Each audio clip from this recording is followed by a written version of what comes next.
How to access Krishna consciousness, the ancient path to enlightenment. Imagine waking up tomorrow and finding that everything has shifted. Not your circumstances, your consciousness, the way you see, the way you love, the way you understand who you actually are. Imagine standing in an ordinary crowded room and feeling for the first time that every person in it is divine, not as a pretty idea you are trying to believe, but as something you can no longer not feel. Every soul around you eternal, connected, held by something infinite, and you see it, and you can never unsee it again. Imagine the love you have been chasing your whole life, the kind that doesn't fade, doesn't break, doesn't depend on anyone behaving a certain way, suddenly making sense because you have finally found its source.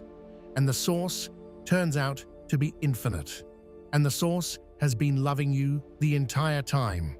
Imagine the questions that have shadowed you for years finally going quiet.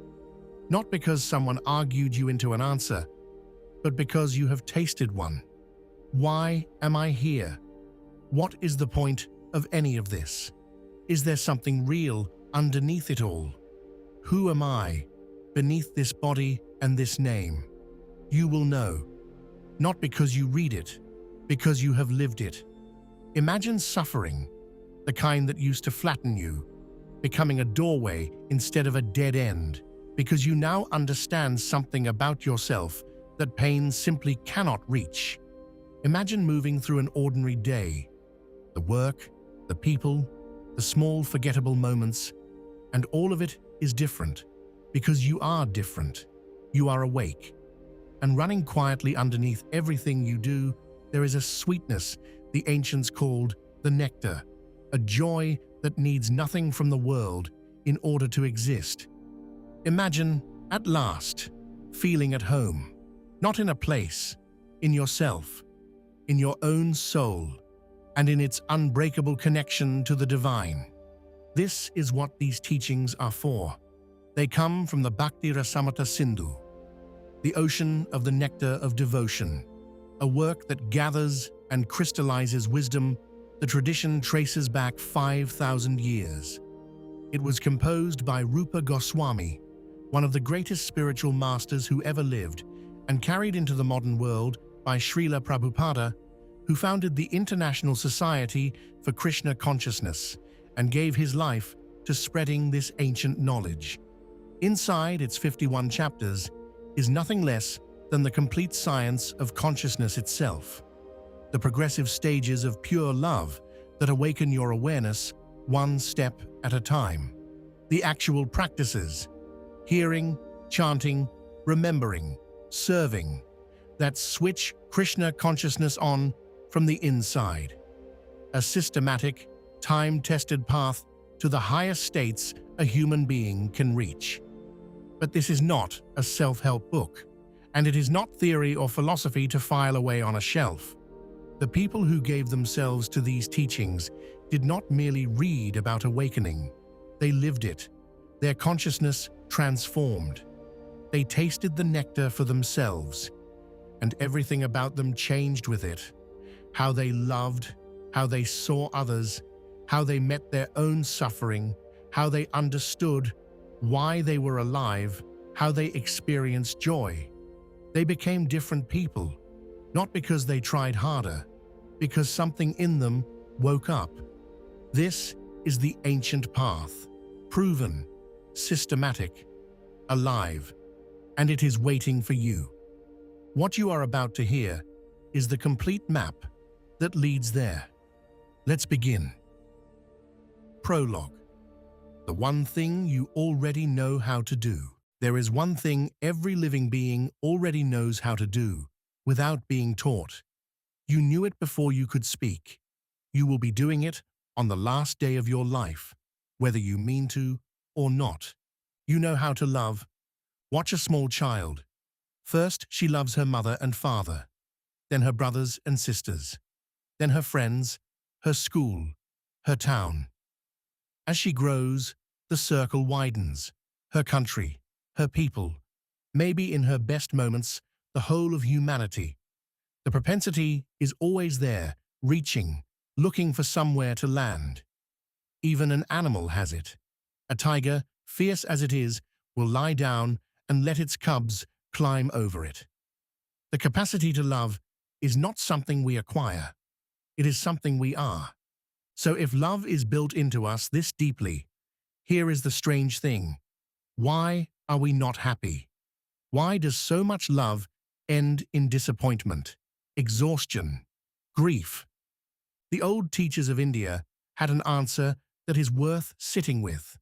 They said the problem is not that we love too little, or even that we love the wrong way. The problem is that we have never been told where to finally place our love so that it does not break. We pour it into things that cannot hold it. We love a body, and the body ages. We love a position, and the position is lost. We love an achievement, and a newer achievement erases it. We are like someone watering the leaves of a tree instead of the root, working very hard and wondering why the tree keeps dying. The book this comes from has a word for the force that drives all of this. The word is rasa. Rasa means a relationship that has a flavor, a taste, a mellow, something you savor. Every relationship you have is a kind of rasa. The reason a father works himself to exhaustion for his family is rasa. The reason a patriot will die for a flag is rasa. The reason any of us gets out of bed is that somewhere there is a taste we are reaching for. We are, all of us, taste-seeking creatures. There is nothing wrong with this. It is how we are made.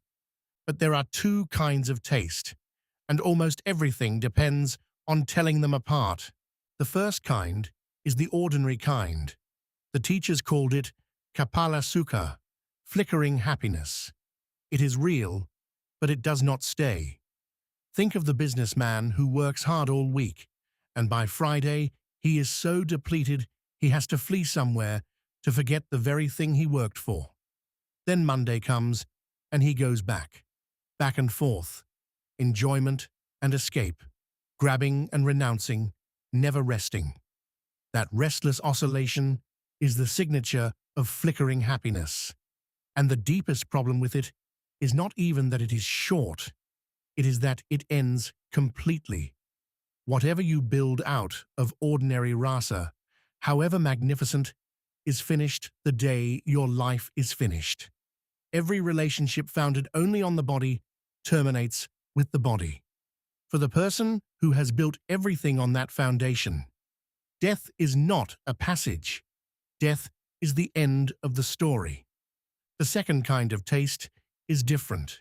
The teachers called it amrita, literally the nectar that does not die. This is rasa that does not end when the body ends, because it is not founded on the body. It is founded on the part of you that was never born and will never die. When love is finally placed there, on the eternal, in relationship with the eternal, it stops flickering. It becomes continuous.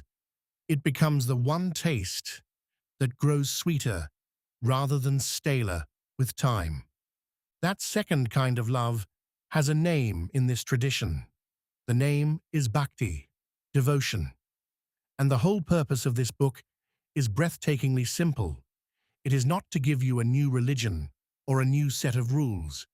It is to take the love you already carry, the love that is leaking out of you in 100 directions and breaking your heart, and show you how to point it at something worthy of it, something that can receive all of it, something that will not die. In this tradition that something is given a personal name and a personal face, Krishna, the all-attractive, the supreme person, the source of everything, described not as a distant force, but as the most beautiful, most charming, most lovable being there is. You do not have to accept that picture all at once. The teachers did not ask you to. They asked only that you notice honestly that your love is looking for somewhere to rest. and that you give the practice an honest trial. Because here is the promise the book makes, and it is a large one. It says that even a small amount of progress in this kind of devotion protects you from the greatest danger a human being faces, the danger of wasting the rare chance of a human life on tastes that die. It says that this love, once awakened, is so complete that it makes even liberation, even the great spiritual goal of merging into the Absolute, look small by comparison, because who would want to dissolve into an ocean when they could stand on the shore and embrace the one they love? And it says that this is not reserved for saints or geniuses or people born in the right place. It is available to anyone. The only entrance fee is a little faith, just enough to begin. The original of this teaching is an ocean. Its author, a 16th century sage named Rupa Goswami, literally called his book The Ocean of the Nectar of Devotion, and he divided that ocean into 4 great regions, the way you might divide the sea into directions. We will follow the same 4 regions. First, the practice, what devotion actually is, and how you do it. Second, the ingredients of devotional love, the chemistry of how a flicker of feeling becomes a settled, savored relationship. Third, the 5 great relationships you can have with the divine. And fourth, the secondary flavors that decorate them, and how all the flavors blend. That is the whole map. We begin where you have to begin, not with the summit, but with the first step. Part 1. The practice. What devotional service actually is. Let us be concrete about what we mean by devotion, because the word has been worn smooth by overuse. In this tradition, devotion is not a feeling you wait around to have. It is not a mood. It is an activity. The teachers called it devotional service, and they meant the word service seriously. Devotion is what you do with your senses, your time, and your attention when you direct them, on purpose and favorably, toward the divine. That word favorably is doing quiet but important work. There is a kind of intense focus on the divine that is not devotion at all. The focus of someone who hates God, or fears God, or wants to use God for something. The demon who spends every waking hour obsessed with destroying a saint is, in a technical sense, very absorbed. But that is not devotion. Devotion is absorption with a friendly heart. It is the difference between studying someone because you want to defeat them and studying someone because you are falling in love. Rupa Goswami opens by describing what pure devotional service is like once it takes hold. And his description is really a list of promises.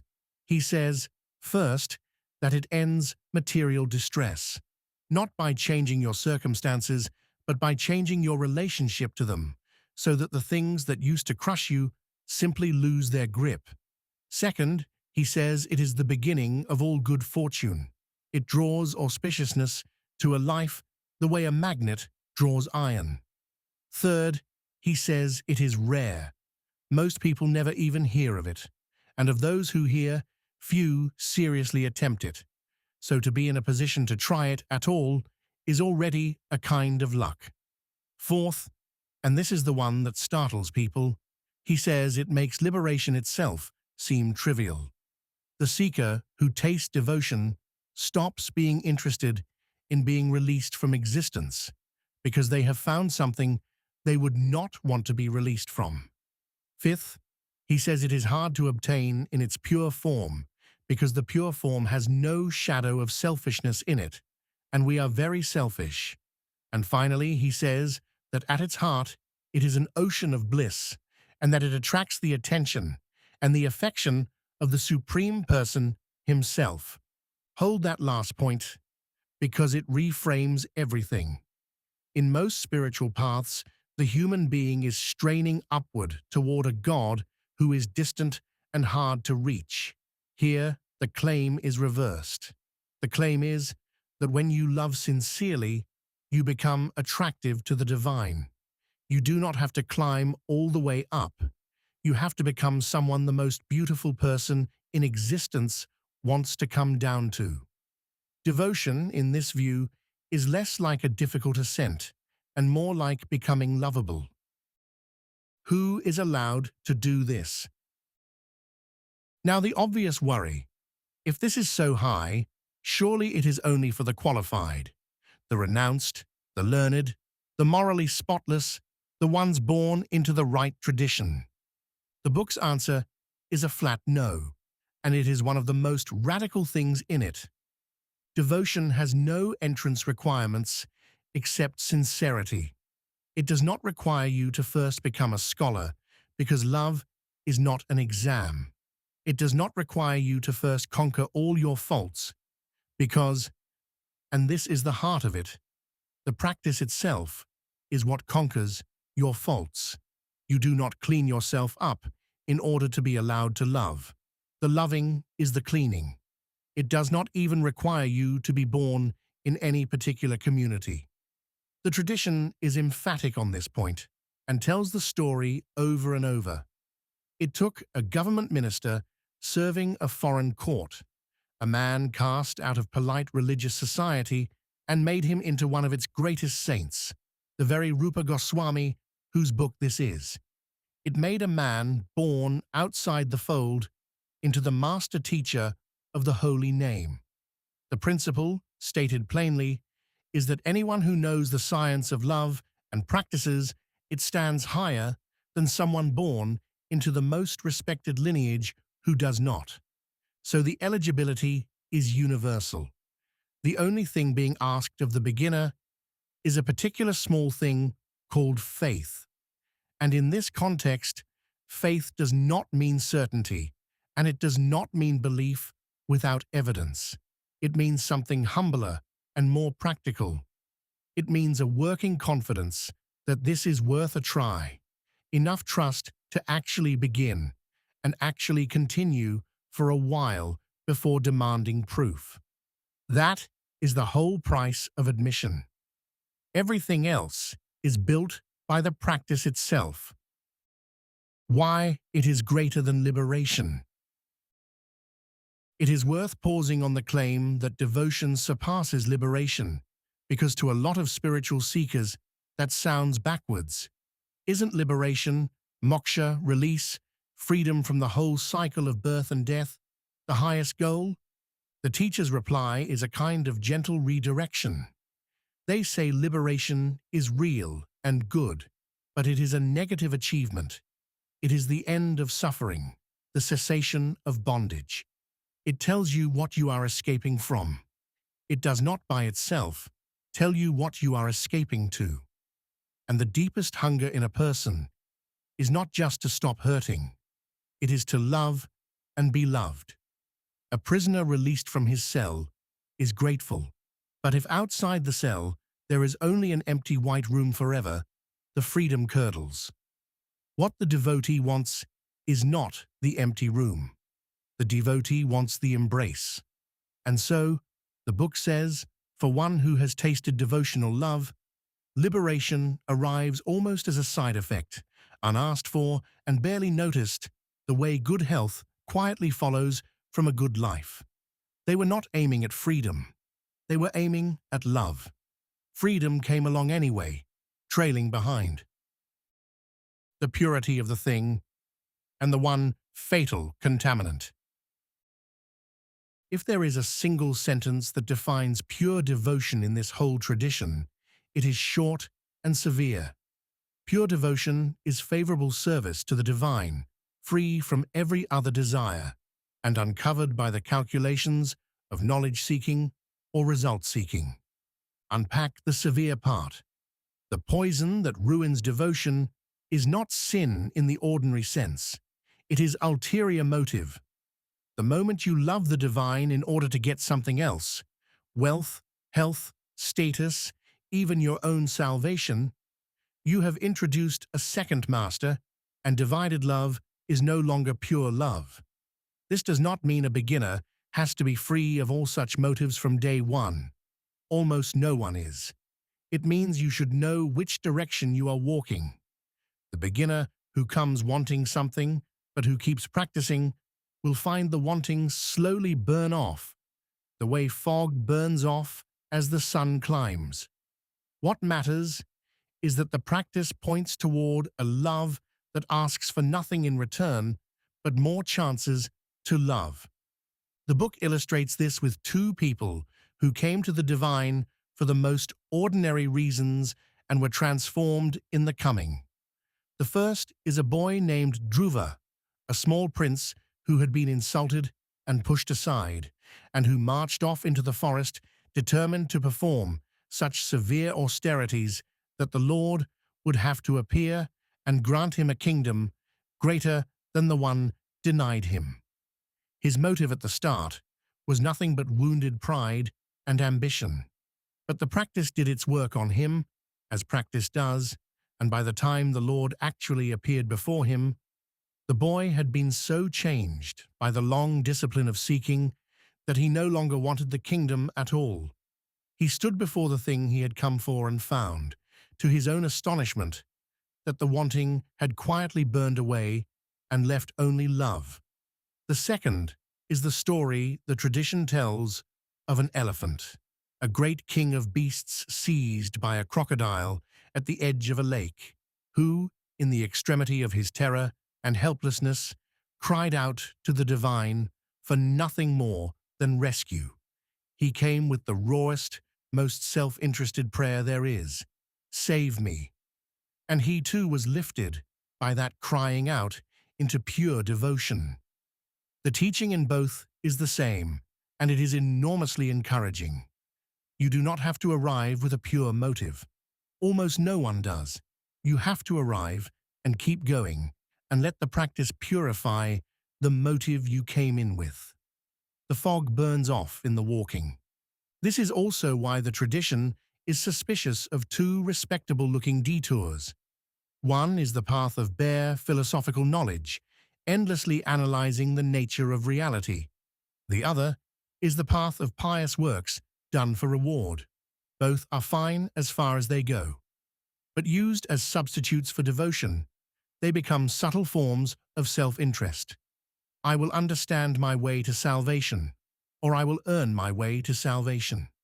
Devotion says, put down the ledger. You are not here to earn or to understand. You are here to love. How to actually begin the practices. So far, this has all been vision.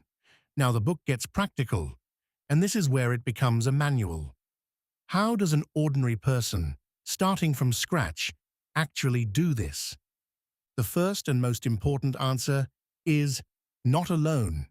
You begin by finding a genuine teacher, a spiritual master, and the company of people who are already practicing. The tradition is very clear-eyed about what makes a teacher genuine and what makes one a fraud. A real teacher is someone who has actually realized the conclusions of the scriptures through reflection, not merely memorized them, whose character holds up under scrutiny, who follows the practices they teach, and who has genuine command over the 6 restless drivers that rule most of us: the tongue's craving, the urges of the body, the demands of the belly, anger, the racing mind, and idle speech. Someone who has those 6 under control can guide others. Someone who does not is, in the book's blunt phrase, a fool, however many followers he gathers. Choosing well here is described as the single most decisive choice in the whole spiritual life. Choose carelessly, and you can wander for years. Choose well, and you have a hand to hold the entire way. From the teacher, you receive the practices themselves. The original lists 64 of them, and we will not march through all 64, because most of them are specific applications of a few simple principles. Take shelter of a guide. Receive instruction and initiation. Serve with faith. Honor the form of the divine. Honor sacred sound. Honor sacred places, sacred plants, sacred times, and the community of devotees. The genius of the list is that it leaves nothing out of reach. Whatever you have, your hands, your voice, your eyes, your home, your meals, your festivals, can be turned into an offering. Devotion is not a slot in your schedule. It is a way of running every hour through. But within those 64, the teachers single out a handful as the most potent, the ones that carry the most power for the least preparation, the ones a beginner should grab first. There are 5 of them, and they are worth memorizing. The first is the association of devotees, keeping the company of people who are sincerely practicing. This is placed first for a reason. We become like the people we are near, and you cannot easily grow a tender, new plant in a cold wind. The second is the chanting of the holy names of the divine, sacred sound taken on the lips and into the heart. The third is hearing the sacred texts, especially the great devotional scripture that tells the stories of the divine, because hearing fills the mind with the right images and slowly evicts the wrong ones. The fourth is worshipping the form of the divine with faith and reverence, giving love something concrete to land on, a face to look at, a presence to serve. And the fifth, in the original, is residing in the Holy Land where the divine performed his pastimes, being, as much as you can, in a place soaked in remembrance. Here is the encouragement the teachers attach to those 5. Even a little contact with even one of them, done with real faith, can awaken the whole thing. You do not have to assemble the perfect spiritual life before anything happens. You have to make sincere contact at one point and let the current start to flow. The offenses, how to not poison the medicine. The flip side of the practices is a short list of things to scrupulously avoid, because they are described as the few ways you can actively poison an otherwise good practice. The most important of these attach to the chanting of the holy name, which is otherwise so powerful that almost nothing can spoil it, except a few specific attitudes. The teachers list 10 such offenses, and you do not need to recite them as a checklist so much as absorb their spirit. Do not insult or blaspheme devotees of God, the people who have given their lives to this. Do not treat the Supreme as merely one God among many interchangeable powers, or imagine the holy names of the divine to be on the same level as ordinary words. Do not disrespect the teacher who gave you the practice. Do not blaspheme the sacred texts. Do not regard the name's glories as exaggeration or empty praise. Do not commit sins deliberately on the strength of thinking the chanting will simply wash them away later.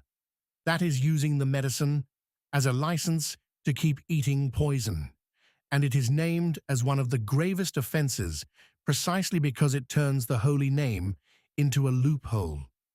Do not treat the chanting as merely a pious ritual on par with ordinary good deeds, as if it were one more virtuous habit. Do not instruct people who have no faith and no interest, scattering the seed on stone. Do not remain indifferent to the names even after hearing their glories, and do not stay attached to a gross materialistic identity while going through the motions. Notice what these all have in common. None of them is about technique.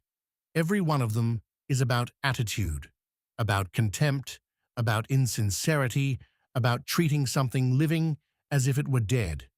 The practice is robust against almost everything except a closed and disrespectful heart. Keep the heart open and humble, and you can hardly go wrong. The 9 doors. Now, we come to what may be the most useful single thing in the whole first part, the 9 processes of devotional service. If the 64 practices feel like a lot, the 9 processes are the summary. They are 9 doors into the same room, and the teachers make a point of saying you do not need all 9. Any one of them, done sincerely and completely, is enough to reach perfection. The list exists not to burden you, but to make sure everyone finds at least one door they can walk through. The first is hearing, drinking in the names, forms, qualities, and stories of the divine through the ear. This is placed first because it is where almost everyone begins. Before you can love someone, you have to hear about them. The second is chanting, speaking and singing those same names and glories, so that what came in through the ear goes back out through the voice and circulates. The third is remembering, holding the divine in the mind, returning to that presence again and again through the day until it becomes the background of your awareness. The fourth is serving the feet of the divine. And the image of the feet matters. It is the posture of humility, of placing yourself low in glad service. The fifth is worship, formal, attentive honoring of the divine form. The sixth is offering prayers, speaking honestly to the divine, praising, asking, confessing, simply being in conversation. The seventh is becoming a servant, taking on the identity of one who exists to carry out the divine's wishes. The eighth is friendship, relating to the divine not only as master, but as one's closest confidant and well-wisher. And the ninth is complete surrender, offering the whole of oneself, everything one has and is, holding nothing back. The teachers drive this home with a roll call of great souls, each of whom reach the summit through a single one of the 9 doors. And these are worth knowing by name, because they are the human faces of the teaching. For hearing, there is King Pariksit. He was a great emperor who, through a moment's carelessness, was cursed to die in 7 days, bitten by a flying serpent. Most people, handed a death sentence with a fixed date, would spend the time in terror or in frantic pleasure. Pariksit did something else. He sat down on the bank of a river, renounced food and water and sleep, and for those 7 days did nothing but listen, drinking in the stories and glories of the divine from the lips of a great sage, hour after hour, until the 7 days were gone, and he had attained perfection through hearing alone, dying not in fear, but in fullness. For chanting, there is that very sage, Sukadeva, who reached perfection by reciting and glorifying the divine, his whole life poured out as sacred speech. For remembering, there is the boy Prahlada, born to a father who hated the divine and had forbidden his very name. The father tried to kill the child for his faith, by poison, by fire, by trampling elephants, by every means a tyrant could devise. And through all of it, the boy simply kept the divine in his mind, unshaken, remembering, and was protected and perfected by that remembering. For serving the feet, the tradition points to the goddess of fortune herself, who finds her highest joy not in being worshipped by all the worlds, but in tending the feet of her Lord. For worshipping the form, there is King Prithu, perfected through devoted temple worship. For offering prayers, there is Akrura, who reached the divine through the honesty of his prayers. For servitorship, there is Hanuman, the mighty servant of Lord Rama, whose entire being was service, and who, when offered the highest liberation as a reward, famously wanted no reward at all, except to go on serving his Lord, lifetime after lifetime. For friendship, there is Arjuna, who related to the Supreme Person as his charioteer, his confidant, his dearest friend, and was carried to perfection on the strength of that friendship. And for surrender, there is Bali, the great king, who when the divine came to him disguised as a small boy and asked for as much land as he could cover in 3 steps, gave it gladly. And then, when those 3 steps turned out to cover the entire universe and there was nothing left to give, offered his own head for the 3rd step, holding back nothing at all. The point lands hard. You do not have to be good at all of this. You have to find the one door that fits your hand and walk through it completely. Prahlada, who only ever remembered, with no temple, no teacher, and a family trying to murder him, arrived at the same place as the greatest scholar. Hanuman, who only ever served, arrived there too. This is one of the most democratic teachings in all of spiritual literature. It meets the learned and the simple, the powerful and the powerless, the emperor with 7 days to live, and the boy with nothing but his own, held faith exactly where they are, and asks each of them only for sincerity through a single door. Pick yours, the one that, when you read its name a moment ago, made something in you lean forward. That is probably the one. Begin there and do not worry about the other 8. They will open on their own, in time, if they are meant to. Sacred sound and the great chant. Among all 9 doors, the tradition gives a special place to the second one, to sacred sound, to chanting, and especially in this present age, which the teachers describe as a degraded and distracted time when long, difficult disciplines are mostly beyond us. For an age like ours, they say, the divine has left the simplest and most powerful possible method, the chanting of the holy names, gathered together in what is called the Great Chant, the Maha Mantra. It is a short string of names of the divine, sung over and over, alone or in a group. Group chanting, many voices together, is held to be especially potent, a kind of flood of sacred sound that lifts everyone caught in it. What makes sound so powerful in this view? The teachers say the name of the divine is not a label pointing at the divine from a distance, the way the word water is not wet. They say the name is the divine, fully present in sound, so that to take the name on your lips is to be in immediate contact, regardless of whether you presently understand or feel anything. This is why the practice is so forgiving. You do not have to generate the right emotion first. You take the name sincerely and without offense, and the contact does the work, slowly, the way water wears a channel in stone. Many people come to chanting, feeling nothing at all, mechanical, dry, and the instruction is simply keep going, keep it free of those offenses we listed, and the taste will come. It is not earned by intensity of feeling. It is uncovered by persistence. The teachers make a further claim about the names that is meant to demolish the most common excuse for not beginning, the feeling of being too fallen, too compromised, too far gone. They say the holy name reaches anyone from any condition, and that its purifying power does not wait for you to first become worthy of it. The texts go so far as to say that even a person who has lived a wasted or wicked life, if they take to chanting sincerely, is lifted, that the name does not check your resume at the door. This is not a license to keep living badly while chanting, which the offenses explicitly forbid.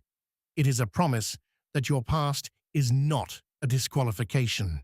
Wherever you are standing right now, however unspiritual you feel, the name will meet you there.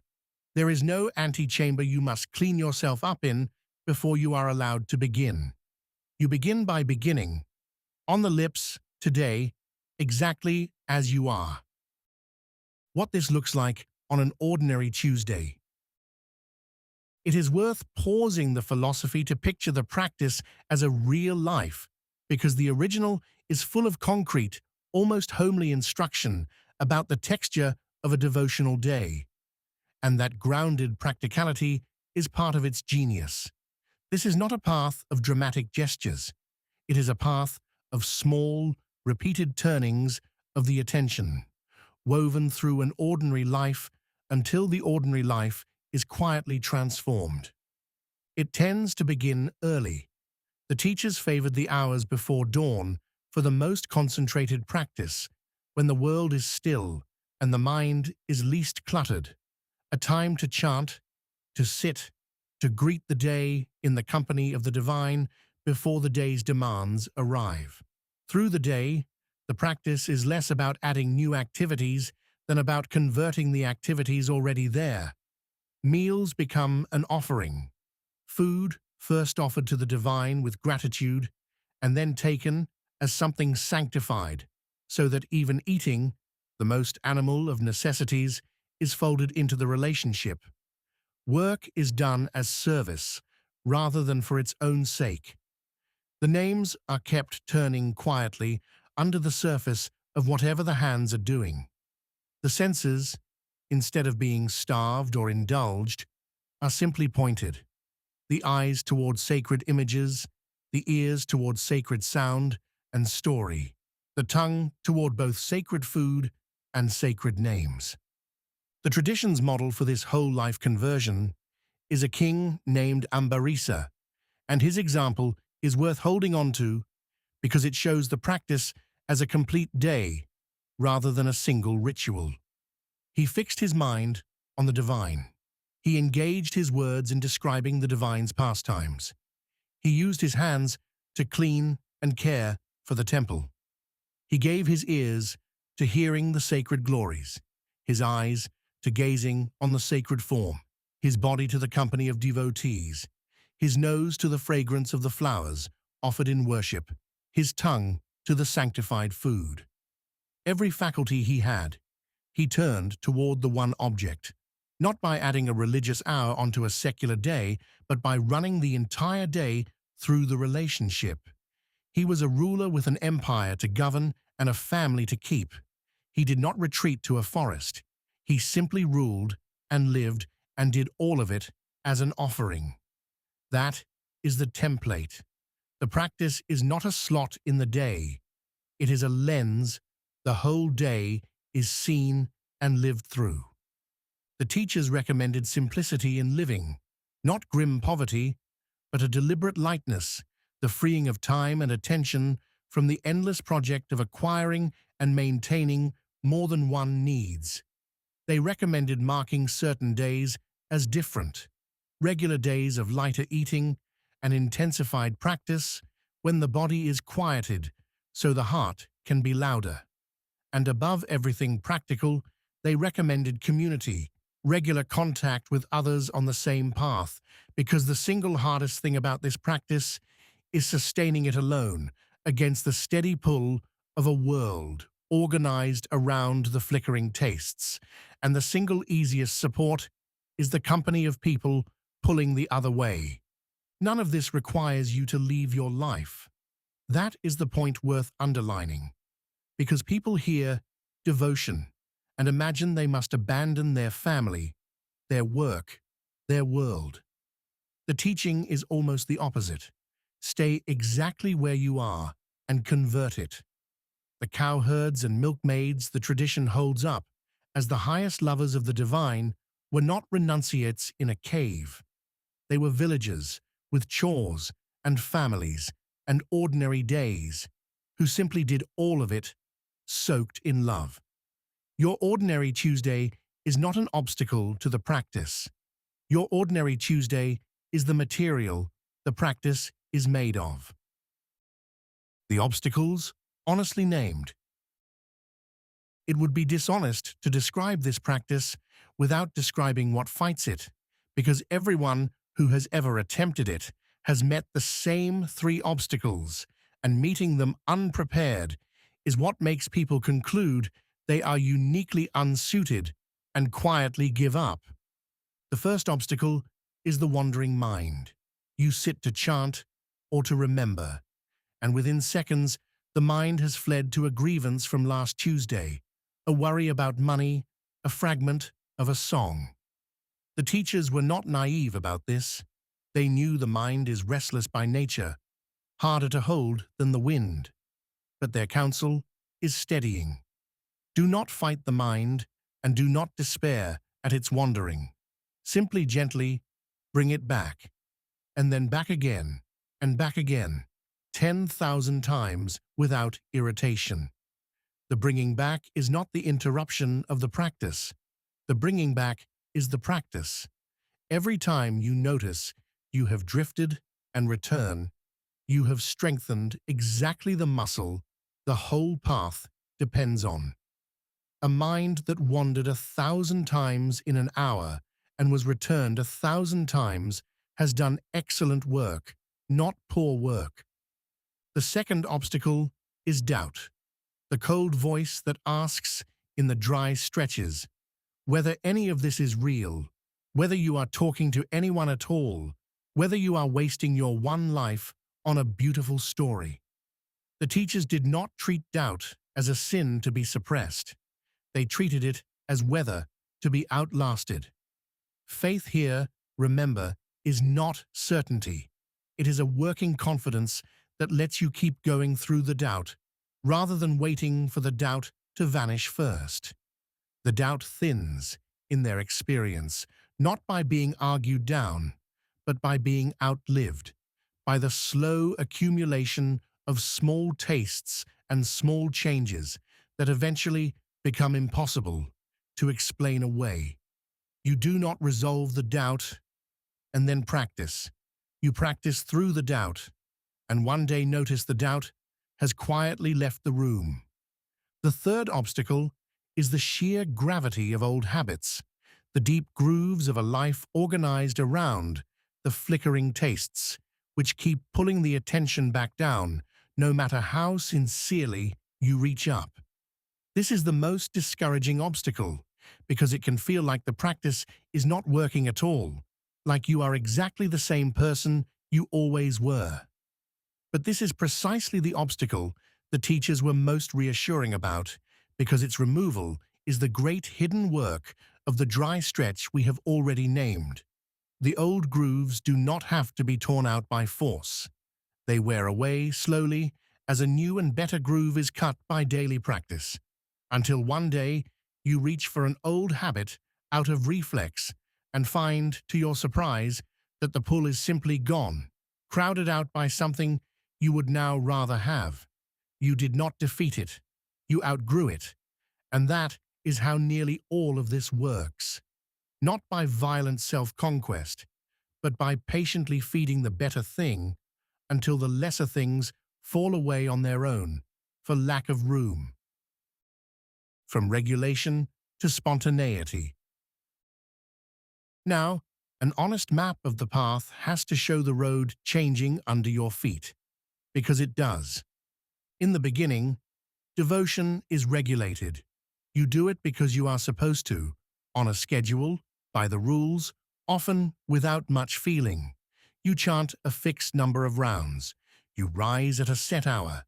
You follow the principles whether or not you are in the mood. This stage is not lesser or fake. It is the necessary scaffolding, and the teachers honor it. A young plant needs a fence around it, or the animals will trample it. The rules are that fence. But the fence is not the plant. As the practice does its slow work, something begins to change. The doing because you must quietly turns into doing because you want to. The chanting that was a duty becomes a craving.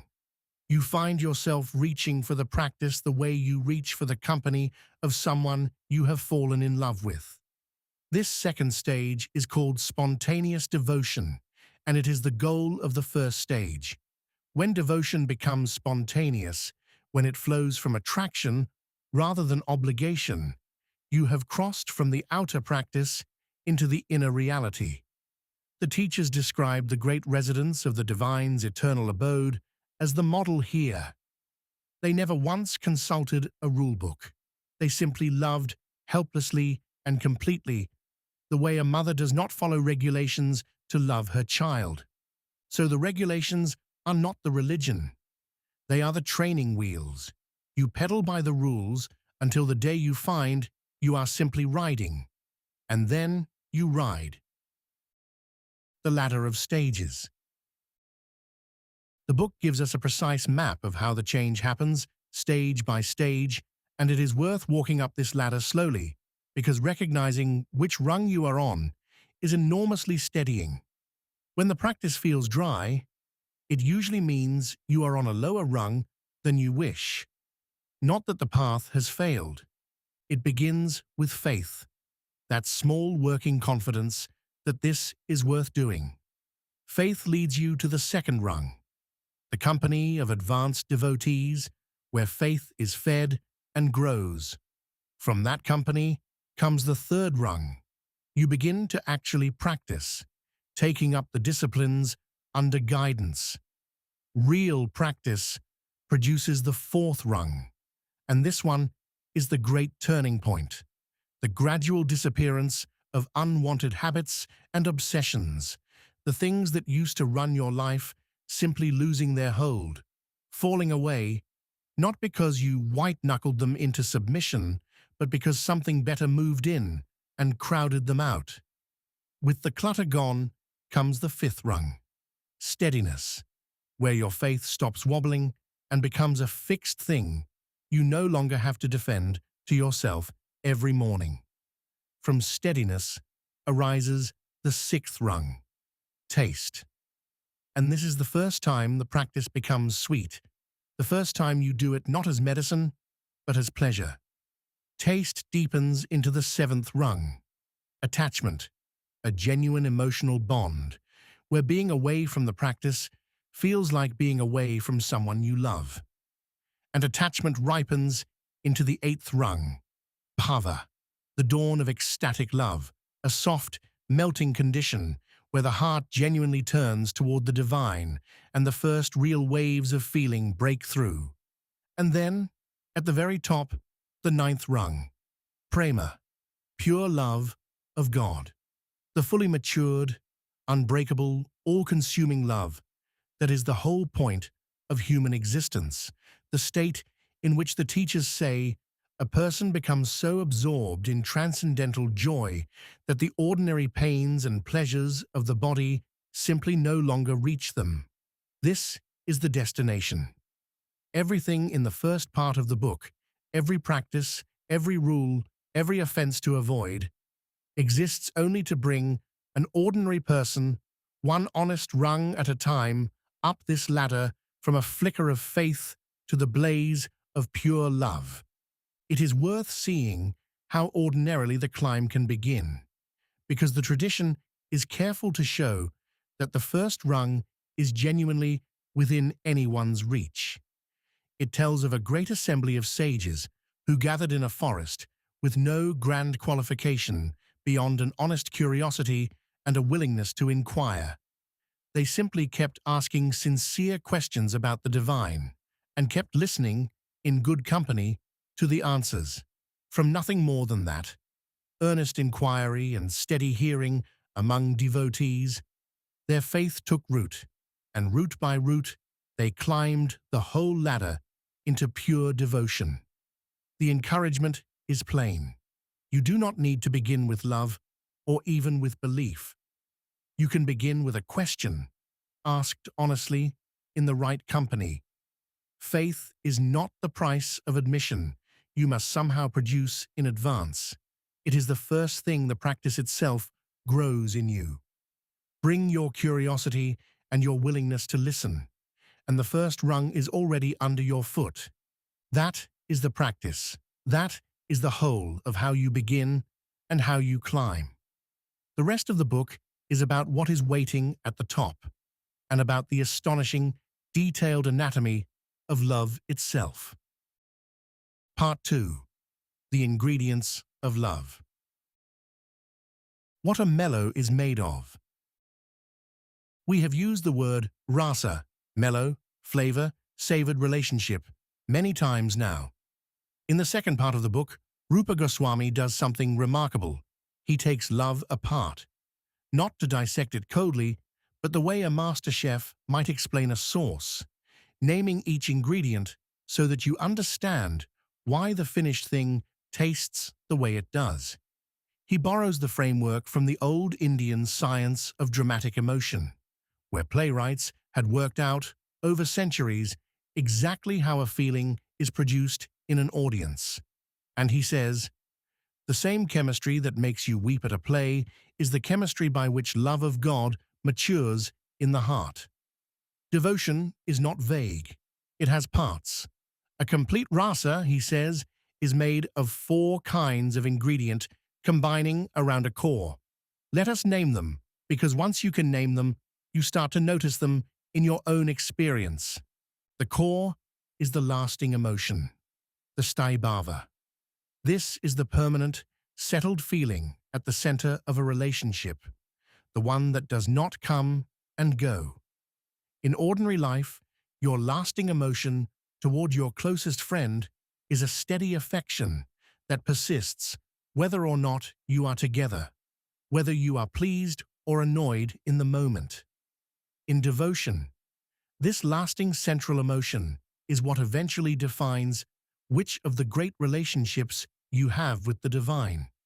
Whether you relate to him in awe, in service, in friendship, as a parent, or as a lover, everything else is built around this core. The first ingredient added to the core is the foundation, what gets the feeling going in the first place. This has 2 halves, the object of the love and the one who loves. The object in this tradition is the divine person himself, with all his beauty and charm. The lover is the devotee, prepared by practice to respond. Put a lovable object in front of a heart that has been made ready, and feeling ignites. Neither half alone is enough. A sunset is wasted on someone asleep. The second ingredient is the stimulants, the particular things that intensify the feeling once it has begun. The sound of a flute, a peacock feather, the fragrance of a particular flower, a familiar place. In any love, certain details become charged, a song, a street, a smell, so that encountering them floods you with the whole relationship at once. Devotional love accumulates these too, and the great devotional texts are full of them, because the storyteller's whole art is to set off those charges in the listener's heart. The third ingredient is the responses, what the feeling makes the body and behavior do. When love rises in a person, it does not stay invisible. They dance, they sing, they weep, they roll on the ground, they fall silent, they cannot stop talking. These outward expressions are not the love itself, but they are how the love announces itself, and the tradition catalogues them lovingly. And the fourth ingredient is the passing emotions, the dozens of transient feelings that flicker across the surface of the steady central one, the way light plays on moving water. Joy, grief, pride, doubt, fear, eagerness, jealousy, shame, longing. These come and go by the minute. The teachers count 33 of them. They do not replace the central emotion. They decorate it, the way ripples decorate the deep, steady current of a river without changing its direction. When all 4 ingredients gather around the steady central emotion and combine, something new appears that is greater than any of its parts. That new thing is rasa, the actual tasteable experience of a relationship in full flower. This is the whole claim of the second part of the book, that love of God is not a fog of pious sentiment, but a real, structured, savourable experience, as definite and as rich as the most intense human relationship, and infinitely more lasting. The 8 signs the body cannot fake. Within the responses, the teachers single out a special category they considered the most telling of all. 8 transformations of the body that they said cannot be counterfeited because they arise involuntarily when ecstatic love truly touches a person. These are the sattvika signs, and devotees watch for them in one another, the way you might watch a face to know whether someone really means what they say. They are, becoming stunned or paralyzed, frozen in place by feeling, perspiring, the hair standing on end, the voice faltering and breaking, trembling, a change in the color of the body, going pale or flushed, tears welling and falling, and finally, in the most extreme degree, losing external consciousness altogether, fainting away into the feeling. The teachers were careful here because these signs can be imitated by frauds and pretenders, and the tradition has a sharp contempt for spiritual theater, for the person who performs ecstasy to be admired. The genuine signs, they insisted, arise on their own, unbidden, often to the embarrassment of the devotee who would rather not weep in public. The difference between true and false ecstasy is not in the outward symptom. It is in whether it was summoned or whether it simply happened. Real love, like real grief, overflows without permission. Why this particular person?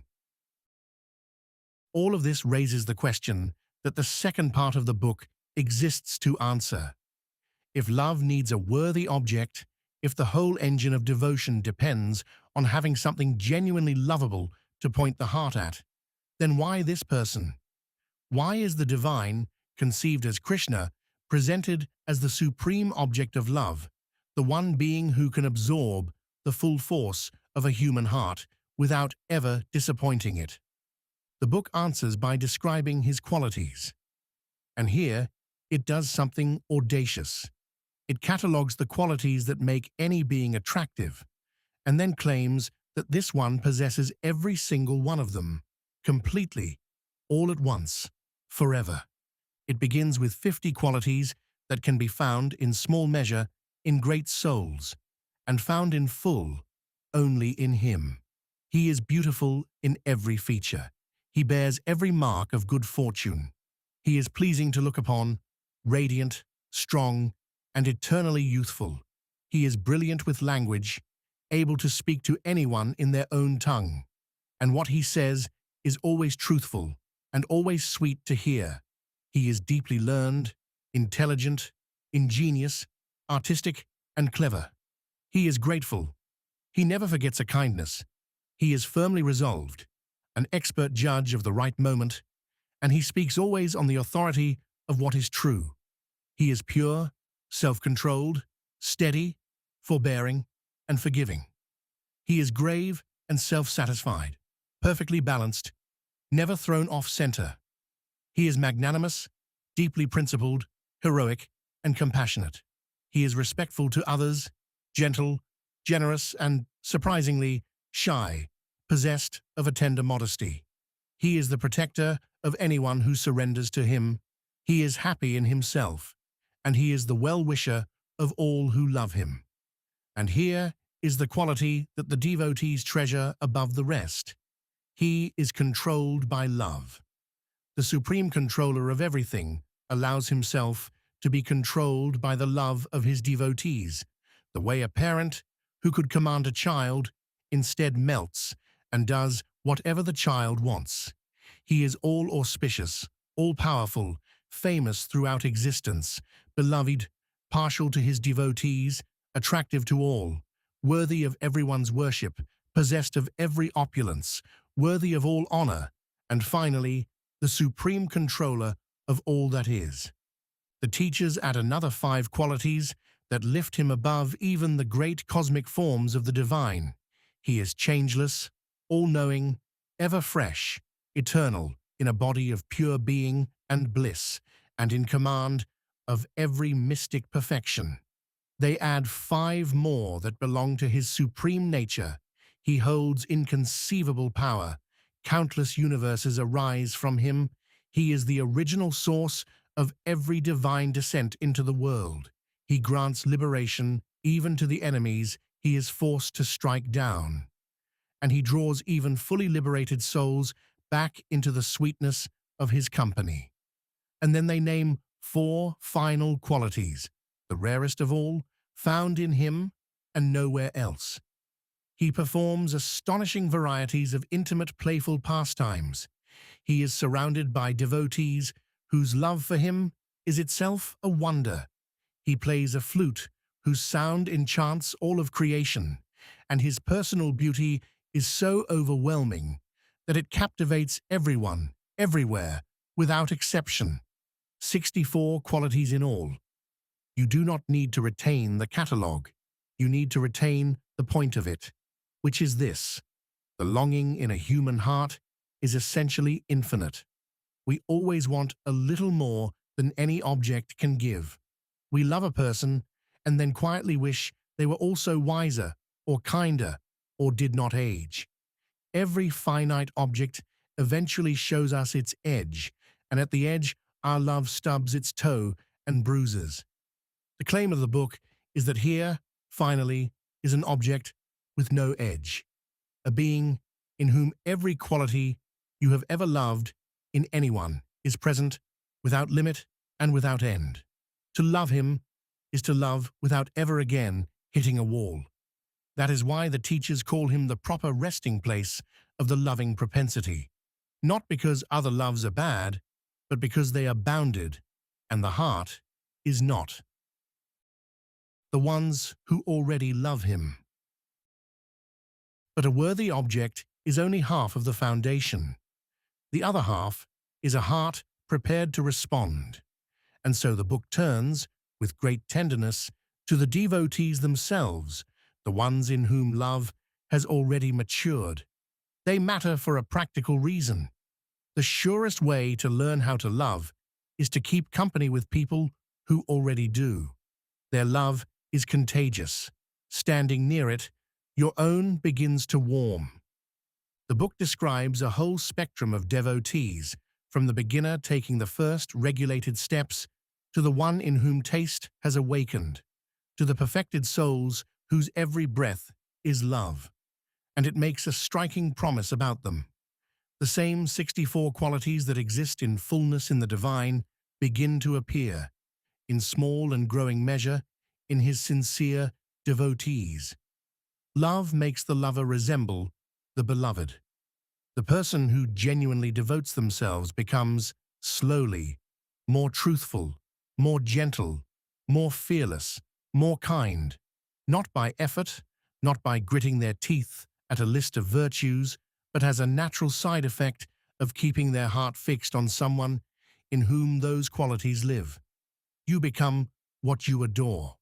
This is offered not as a moral demand, but as an observation, almost a law. Show me what a person worships, and I will show you what they are becoming. The beloved up close.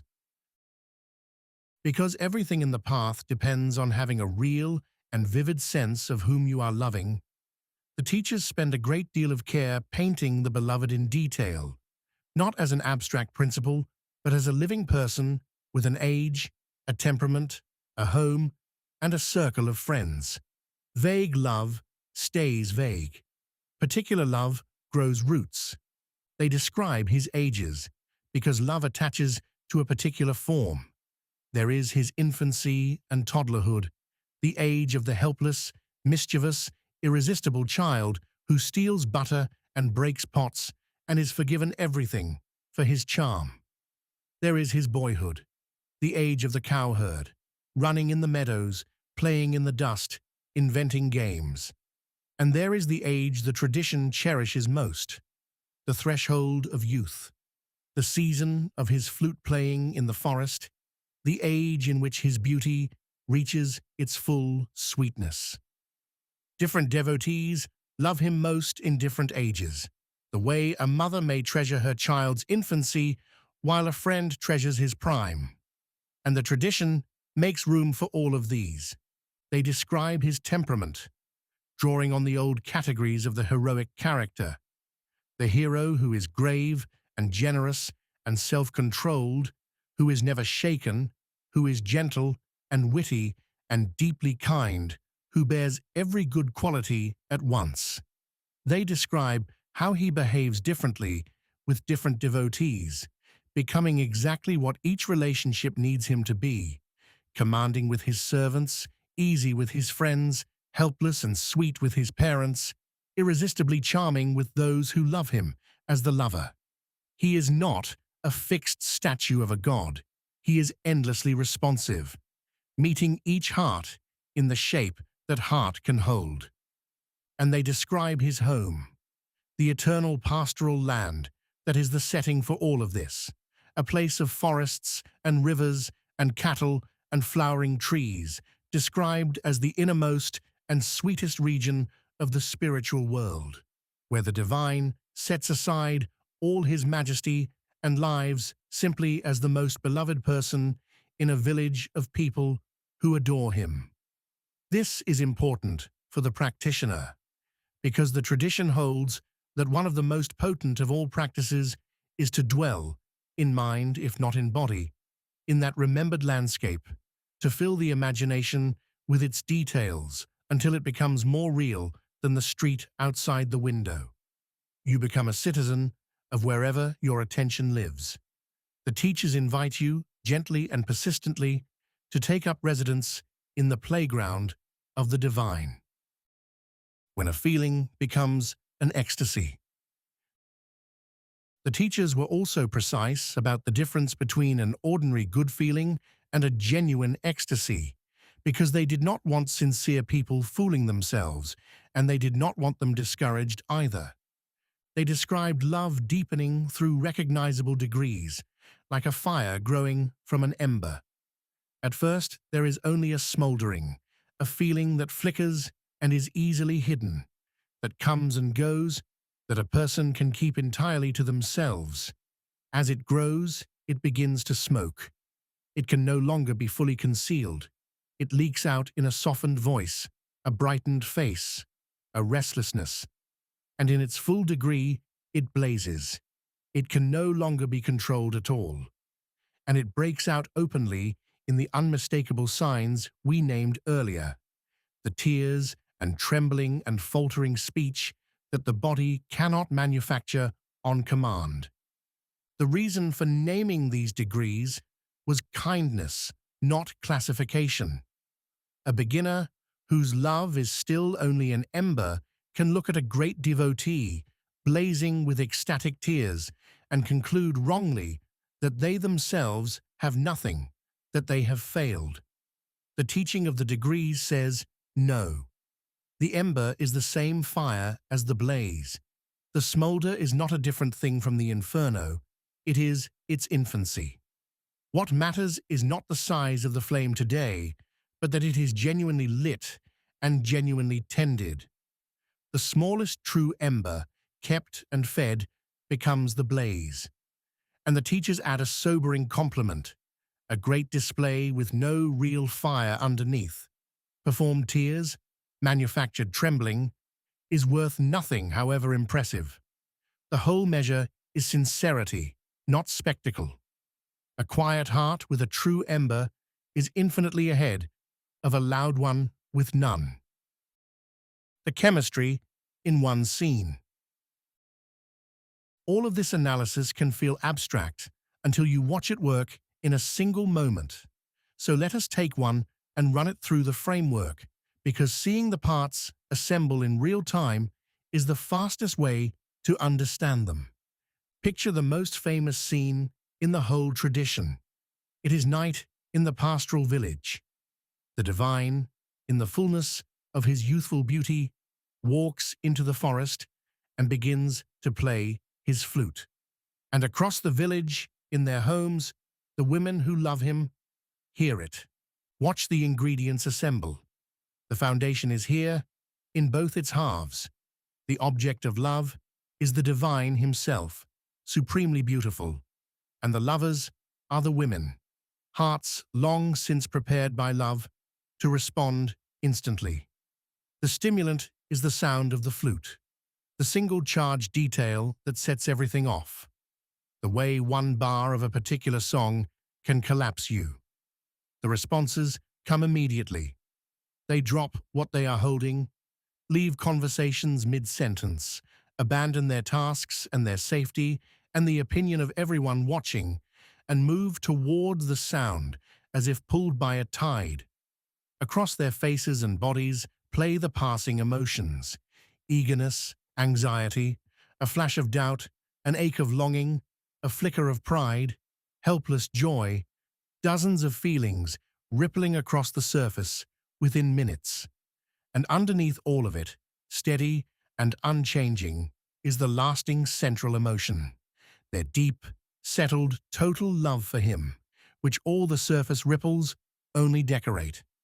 Now combine them: the worthy object, the prepared hearts, the charged stimulant of the flute, the overflowing responses, the rippling passing emotions, all gathered around the deep, steady love.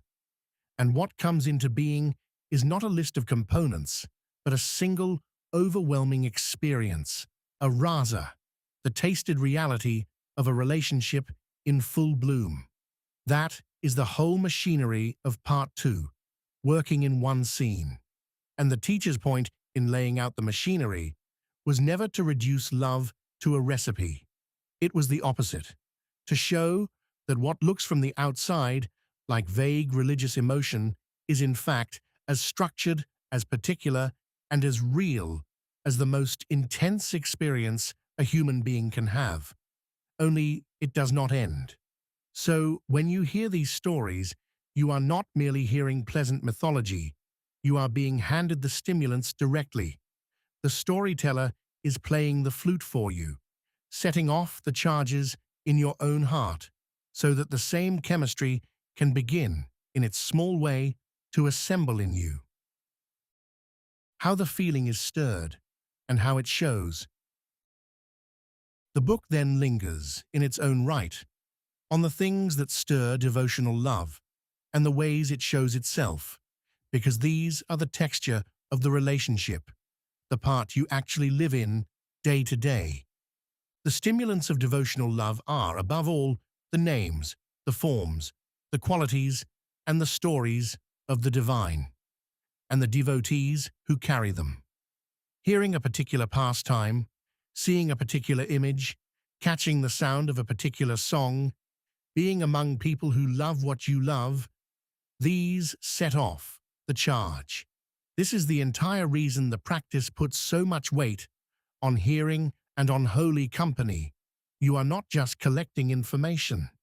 You are surrounding yourself with the things that ignite the feeling, the way someone in love arranges their whole world around reminders of the beloved. And when the feeling rises, the book says, it shows in ways both gentle and overwhelming. In the milder degrees, there is brightness, eagerness, a sweetness in the voice, an inability to sit still. In the deeper degrees come the 8 signs the body cannot fake: the tears, the trembling, the faltering voice, the standing hair. And in the very highest reaches, in the most advanced lovers of the divine, there is a condition the teachers single out with a special, almost hushed word: Mahabhava, the great ecstasy, the supreme symptom of love, in which the lover and the longing become one indistinguishable blaze. This highest state, they say, is most perfectly embodied in a particular circle of the divine's most intimate companions. And that is exactly where the third part of the book is about to take us, because having explained what love is made of, the teachers now turn to the 5 great shapes that love can take. Part 3: The 5 relationships. 5 ways a heart can be turned. Here is the most beautiful idea in the entire book, and it deserves to be stated slowly. When the teachers said, "Your love is looking for somewhere to rest," they did not mean it must collapse into a single, shapeless adoration. They meant something far richer. They observed that human love already comes in distinct shapes, that the love between a servant and a beloved master is genuinely different in flavor from the love between 2 close friends, which is different again from the love of a parent for a child, which is different from the love between 2 people who are in love. These are not different amounts of love. They are different kinds, different relationships, each with its own taste, its own rules, its own particular sweetness. And the teachers made an extraordinary claim. Every one of these relationships exists in its perfect and eternal form between the soul and the divine. You are not asked to love God in only one prescribed way. You are invited to discover which of these relationships is the natural shape of your heart, and then to live inside it forever. The tradition names 5 such primary relationships and arranges them in an ascending order, each one warmer and more intimate than the last. As we climb them, watch how the distance between the soul and the divine steadily closes, until at the summit there is no distance left at all. The first relationship, peaceful awe. The first and most distant of the 5 is the relationship of peaceful neutrality, Santa. This is the love of the soul that has come to rest in the recognition of the divine as supreme, that has stopped its restless seeking and settled into a deep, still adoration. It is the relationship of the great contemplatives and sages, the ones who have realized the greatness of the divine and are content simply to abide in awareness of it, at peace. There is genuine sweetness here and genuine attainment, to have quieted the grasping mind, to have stopped chasing flickering tastes, to rest in the certainty of the supreme. This is the achievement of lifetimes. But the teachers are honest that it is the most distant of the 5, and they explain why with a precise insight. In peaceful adoration, there is reverence, but there is not yet active love. The sage knows the divine is great, and bows, but does not yet reach out to serve, to play, to embrace. There is a kind of held breath in it, a stillness that has not yet warmed into intimacy. The relationship is real, but reserved. It is awe, at a respectful distance, like a subject who knows and honors a great king, but has never spoken to him. And so peaceful awe is, in this scheme, a doorway rather than a destination. It is where the soul first stands once it has stopped running, calm, clear, established. But the heart, once it has come this far, tends not to want to stand still forever. Having recognized the beloved, it begins to want to do something for him. And the moment that impulse stirs, the moment reverence reaches out its hands and asks to be useful, the soul has stepped through the door into the second relationship. The tradition tells of exactly this happening to its most exalted contemplatives. There were 4 sages, born at the very dawn of creation, who had perfected the path of detached realization. Great souls who had risen above all desire and rested in pure awareness of the Absolute. By every measure, they had arrived. And yet the story goes, when they came near the personal beauty and the sweet fragrance of the divine, something stirred in them that their detachment had never touched.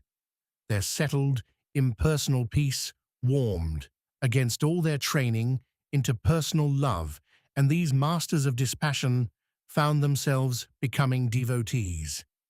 The same is told of the great reciter Sukadeva, who began as one wholly absorbed in the formless absolute and was drawn by the sheer charm of the divine's qualities and pastimes out of his self-contained peace and into the active, tasting love of devotion. The lesson is gentle but pointed. Even the highest stillness, when it brushes against the actual sweetness of the beloved, tends to melt and reach out. Peace is a real and worthy place to stand. It is simply not, for most hearts, a place they can bear to stand still in, once they have glimpsed who is in front of them. The second relationship, glad service. The second relationship is servitorship, dasya, and with it, the held breath of awe finally releases into warmth. Here, the soul does not merely recognize the greatness of the divine, it actively serves him and finds its joy in doing so. The reverence remains, but now it is reverence with its sleeves rolled up. The relationship is that of a devoted servant to a beloved master.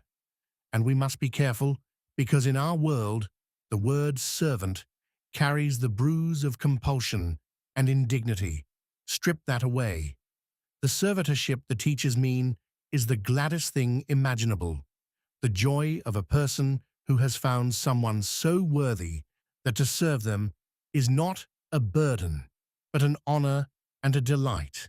You know a small version of this feeling. Think of doing something for someone you deeply admire and love, preparing a meal for an honored guest, doing careful work for a mentor you revere, anticipating the needs of someone whose good opinion you treasure. There is a particular sweetness in it that pure equality does not have. The sweetness of looking up to someone and being permitted to be useful to them. The servant's whole happiness is bound up in the master's pleasure.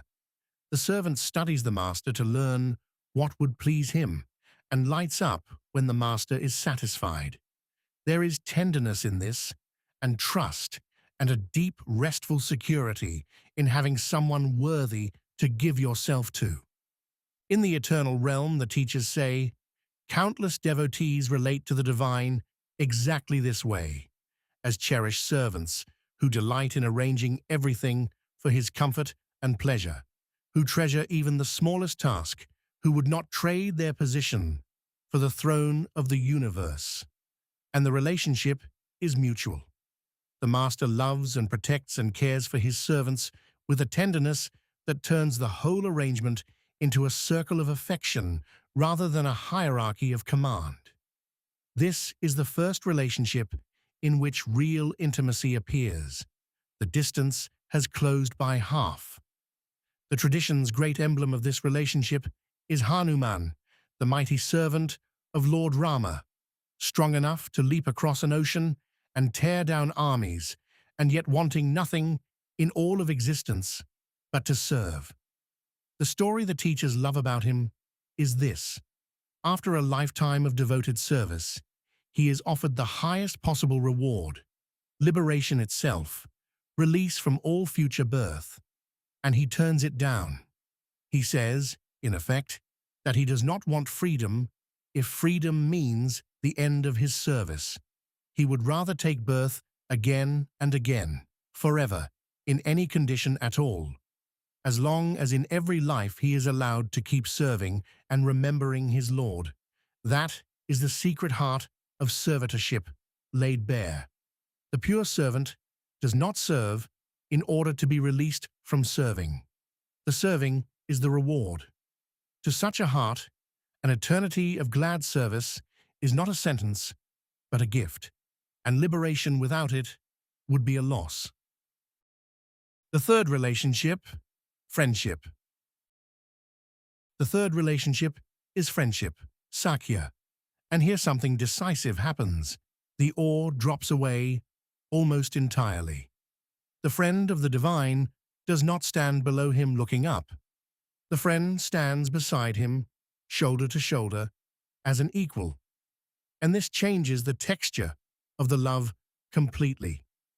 The teachers describe the eternal friends of the divine, the companions who herd cows with him in the meadows, who wrestle with him, who eat from the same plate, who tease him and argue with him and climb on his shoulders. These friends know, in some deep layer of their being, that he is the supreme person, the source of everything. But their love has grown so confident, so intimate, that the knowledge no longer makes them formal. They forget his greatness, on purpose and out of love, the way you forget your dearest friend's status and accomplishments when you are simply laughing together. They scold him when he is late. They feel hurt when he keeps a secret. When he is winning a game, they cheer, and when he loses, they crow.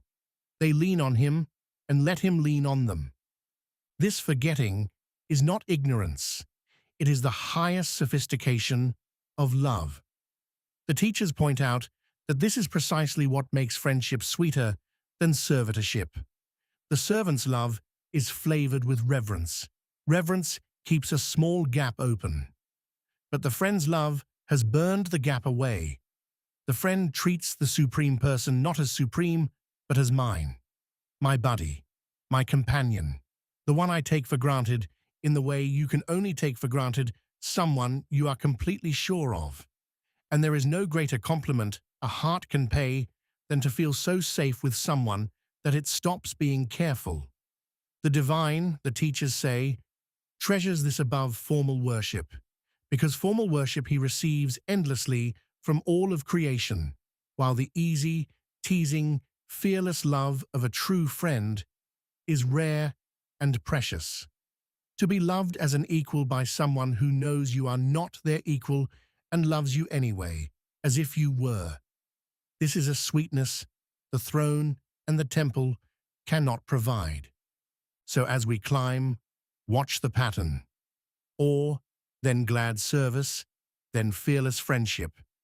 At each step, the distance closes, the formality melts, and the love grows warmer and more particular. The tradition's great emblem of this fearless friendship is Arjuna, the warrior, and his story shows both the easy intimacy of friendship and what lies hidden beneath it.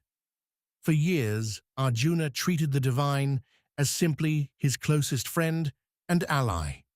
They joked together, ate together, schemed together, and when the great war came, the divine agreed to serve as Arjuna's chariot driver, taking the humble role for love of his friend. There is a startling moment, though, when Arjuna asks to see who his friend really is, and the divine reveals his cosmic, all-encompassing form. And Arjuna, overwhelmed and suddenly aware of the immensity he had been slapping on the back and ordering around, begs forgiveness for every careless familiarity, every time he had said, "Hey, friend," to the Lord of all worlds. And here is the tender point. The divine is not offended in the least.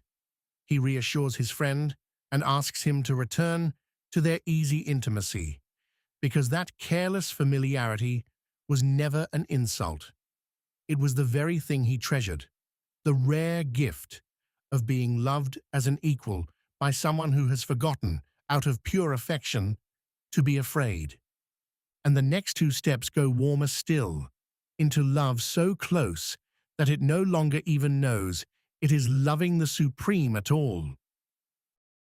The fourth relationship, the love of a parent. The fourth relationship reverses something so fundamental that it can take a moment to absorb. In parental love, Vatsalya, the devotee no longer looks up to the divine at all. The devotee looks down at him with the protective tenderness of a parent for a small child. The Supreme Person, the controller of all worlds, allows himself to become the helpless, dependent object of a parent's care, and lets himself be loved that way. This is, when you first hear it, almost shocking. How can a creature be the parent of the Creator? But the teachers explain that this is precisely the point, and precisely the sweetness. The divine, who can never be commanded by anyone, who is approached by all of existence with awe, longs to be loved by someone who does not stand in awe of him at all, someone who will scold him for getting dirty, worry that he has not eaten enough, chase him to wipe his face, lie awake when he is out late, and feel, in the marrow of their being, that this little one's survival depends on them, to be worried over, to be the object of someone's anxious, doting, sleepless care. The Supreme Being, who needs nothing, chooses to be loved as though he needed everything. The teachers tell two small stories about his childhood that carry the whole flavor of this love. In the first, the little boy has been stealing and eating butter, climbing on stools, breaking the pots, sharing the stolen butter with the monkeys.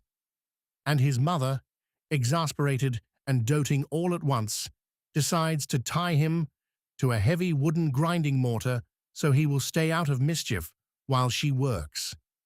She takes a rope to bind him, but the rope is too short by the width of 2 fingers, so she fetches more rope and ties it on, and still it is short by 2 fingers.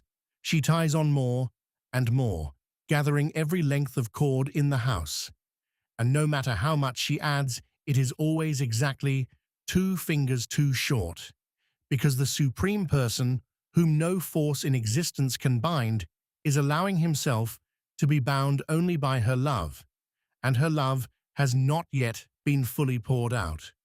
At last, seeing his mother flushed and exhausted and her hair come loose with the effort, the all-powerful Lord simply lets himself be tied, surrendering to the one rope that can ever hold him, which is a mother's affection.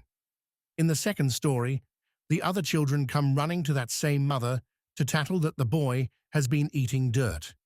She opens his mouth to scold him, and inside his small mouth she sees, for one vertiginous instant, the entire universe, all the worlds, all the stars, all of space and time, and herself within it, holding her own child.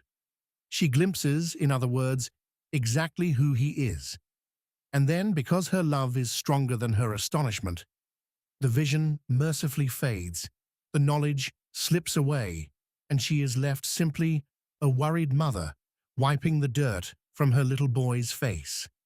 That is parental love, a love so total that it can look straight at the infinite and choose, helplessly and beautifully, to keep loving the small.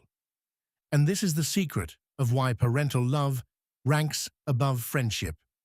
In friendship, the awe has dropped away, but a kind of equality remains, a mutual leaning. In parental love, even the equality is gone, dissolved into a love so complete that it inverts the whole order of the universe and makes the all-powerful into the cared-for. The parent's love asks for absolutely nothing, not service, not companionship, not even acknowledgement. It only gives and worries and gives again. It is the most selfless of the relationships so far, and selflessness, the teachers keep insisting, is the very measure of love's purity. The closer love comes to wanting nothing for itself, the higher it rises. The fifth relationship, the love of the lover. And now we come to the summit. The teachers approach it with reverence, and so should we, because the fifth relationship is held to be the highest and most complete love possible, the relationship of conjugal love, the love of the lover for the beloved, Madhurya, the sweetest of all the sweet. Why is this the summit? The teachers give an answer that, once you see it, settles the matter. Look back over the climb. In peaceful awe, the soul gives the divine its recognition. In service, it gives him its labor and its loyalty. In friendship, it gives him its trust and its company. In parental love, it gives him its protective care, holding nothing back. Each relationship gives more and keeps less. But in the love of the lover, the devotee gives everything, not just labor, not just trust, not just care, but the entire self, body and heart and will and very identity, held back not at all, surrendered completely into the beloved. There is no part of the self that conjugal love withholds. It is total. And because it is total, it is the most complete vessel a creature can offer, and therefore the one that can hold the most love in return. The teachers locate this supreme love in a particular circle of the divine's eternal companions, the cowherd women of his childhood village, and above all, in one of them, the one whose love is held to be the perfection of all love anywhere. These lovers of the divine are not described as renouncing the world for him in any cold or dutiful way. They are described as helplessly, recklessly, completely in love, abandoning everything, reputation, and comfort, and safety, and the opinion of everyone around them, not because a rule told them to, but because they simply could not do otherwise. When they hear the sound of his flute in the forest at night, they leave whatever they are doing and go, leaving tasks half-finished and questions unanswered, drawn as a river is drawn to the sea. Their love has burned away every other consideration. Nothing remains in them that is not love. And here, the teachers introduce a distinction that protects the whole teaching from being misunderstood. This conjugal love, they are emphatic, is not the mundane attraction we know from ordinary life, in which two people seek their own enjoyment in each other. Ordinary romantic love, however beautiful, has self-interest woven through it. I love you, in part, for what loving you does for me.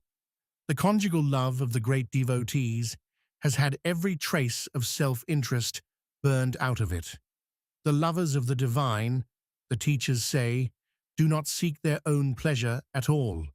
They seek only his pleasure, completely and exclusively, taking their entire joy from his joy and counting their own happiness as nothing beside it. This is the difference between two kinds of love that wear the same clothes, the love that asks, "What do I get?" and the love that asks only, "What can I give?" The first, however passionate, is still about the self. The second has left the self behind entirely, and only the second is the supreme love. Two ways to love as the beloved.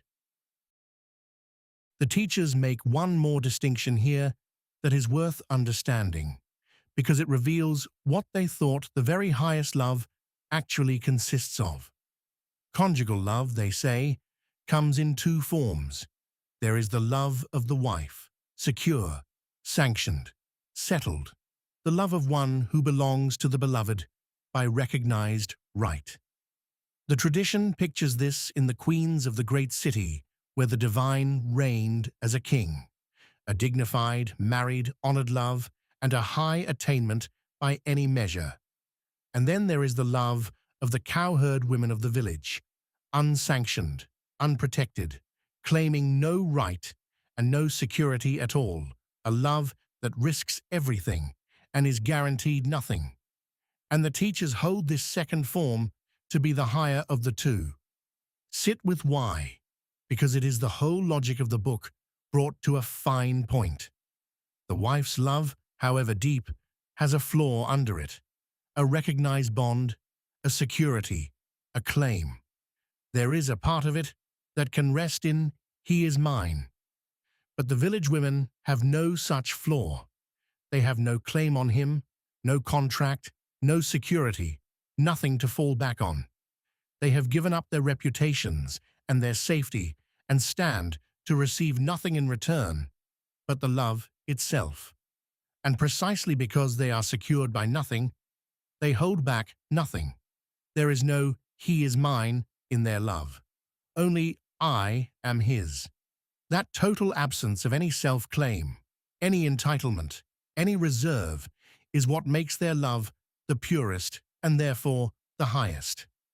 The teachers were careful, emphatically careful, to say this is a transcendental ideal about the quality of selfless love, not a license for anything in ordinary human life, and they warned sharply against those who would twist it into an excuse. The point is not the transgression. The point is the holding back of nothing, the claiming of nothing, the love that gives all and demands no security in return. And one more thing the teachers insist on, which guards the whole teaching from being misunderstood as being about gender or bodies at all. This relationship is of the soul, not the body. A man can have the heart of the beloved as truly as a woman can. The inner posture of self-giving love has nothing to do with the outward form. The tradition tells of a group of male sages, deep in their austerities in the forest, who were so overcome by the beauty of the divine that they longed to love him in exactly this way, and who, the story says, were granted their wish and reborn into the very circle of the village women, fulfilling in another life the love their hearts had reached for. The lesson is freeing. Whatever body you happen to wear, the love itself is available to you.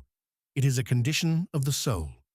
In her, they say, love reaches a pitch and a purity found nowhere else in all of existence, a love so total that her happiness and his become one thing, her will and his become one thing, until the boundary between the lover and the beloved trembles and nearly disappears.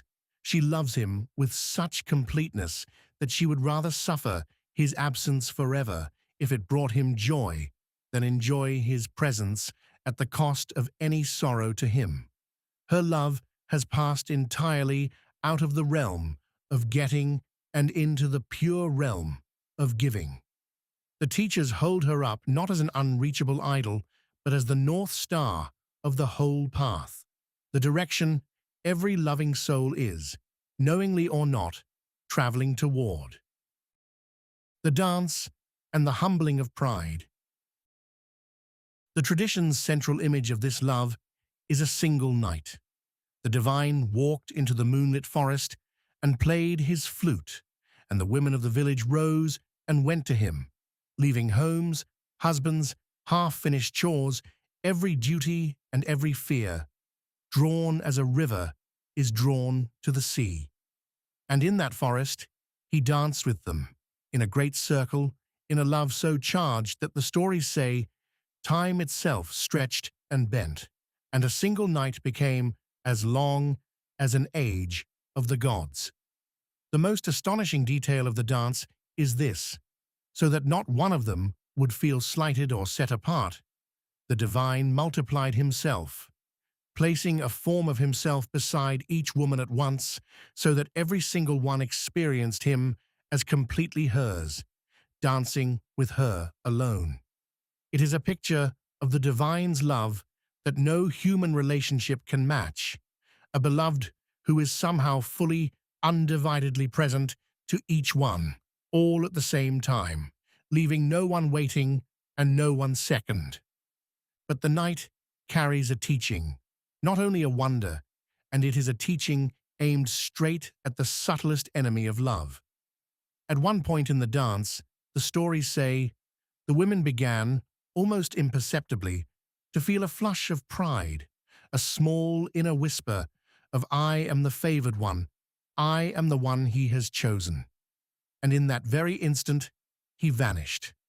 The circle broke, the beloved was simply gone, and the women were plunged into a grief and a frantic searching, wandering the forest, calling his name, asking the trees and the flowers and the river if they had seen him, even reenacting his deeds among themselves because they could not bear to be without him. Only when their pride had completely dissolved into pure, humble, selfless longing, when the last trace of I am the chosen one had burned away and left only I am nothing without him, did he return to them. The lesson is piercing, and it applies at every level of the path, even within the very highest love, the faintest flicker of self, the smallest claim, the quietest I, instantly opens a distance. And the distance closes again, the instant the self lets go. Union is not something you achieve and then possess. It is something that is present exactly to the degree that you have stopped holding anything back for yourself. When knowledge bowed to love, Uddhava in the village. And then the teachers do something that most spiritual literature never does. They refuse to end on union and instead dwell at greater length on what came after. For the divine eventually left that village. He went away to the wider world of his destiny, to kingship, to wars, to the great theater of history, and he did not come back.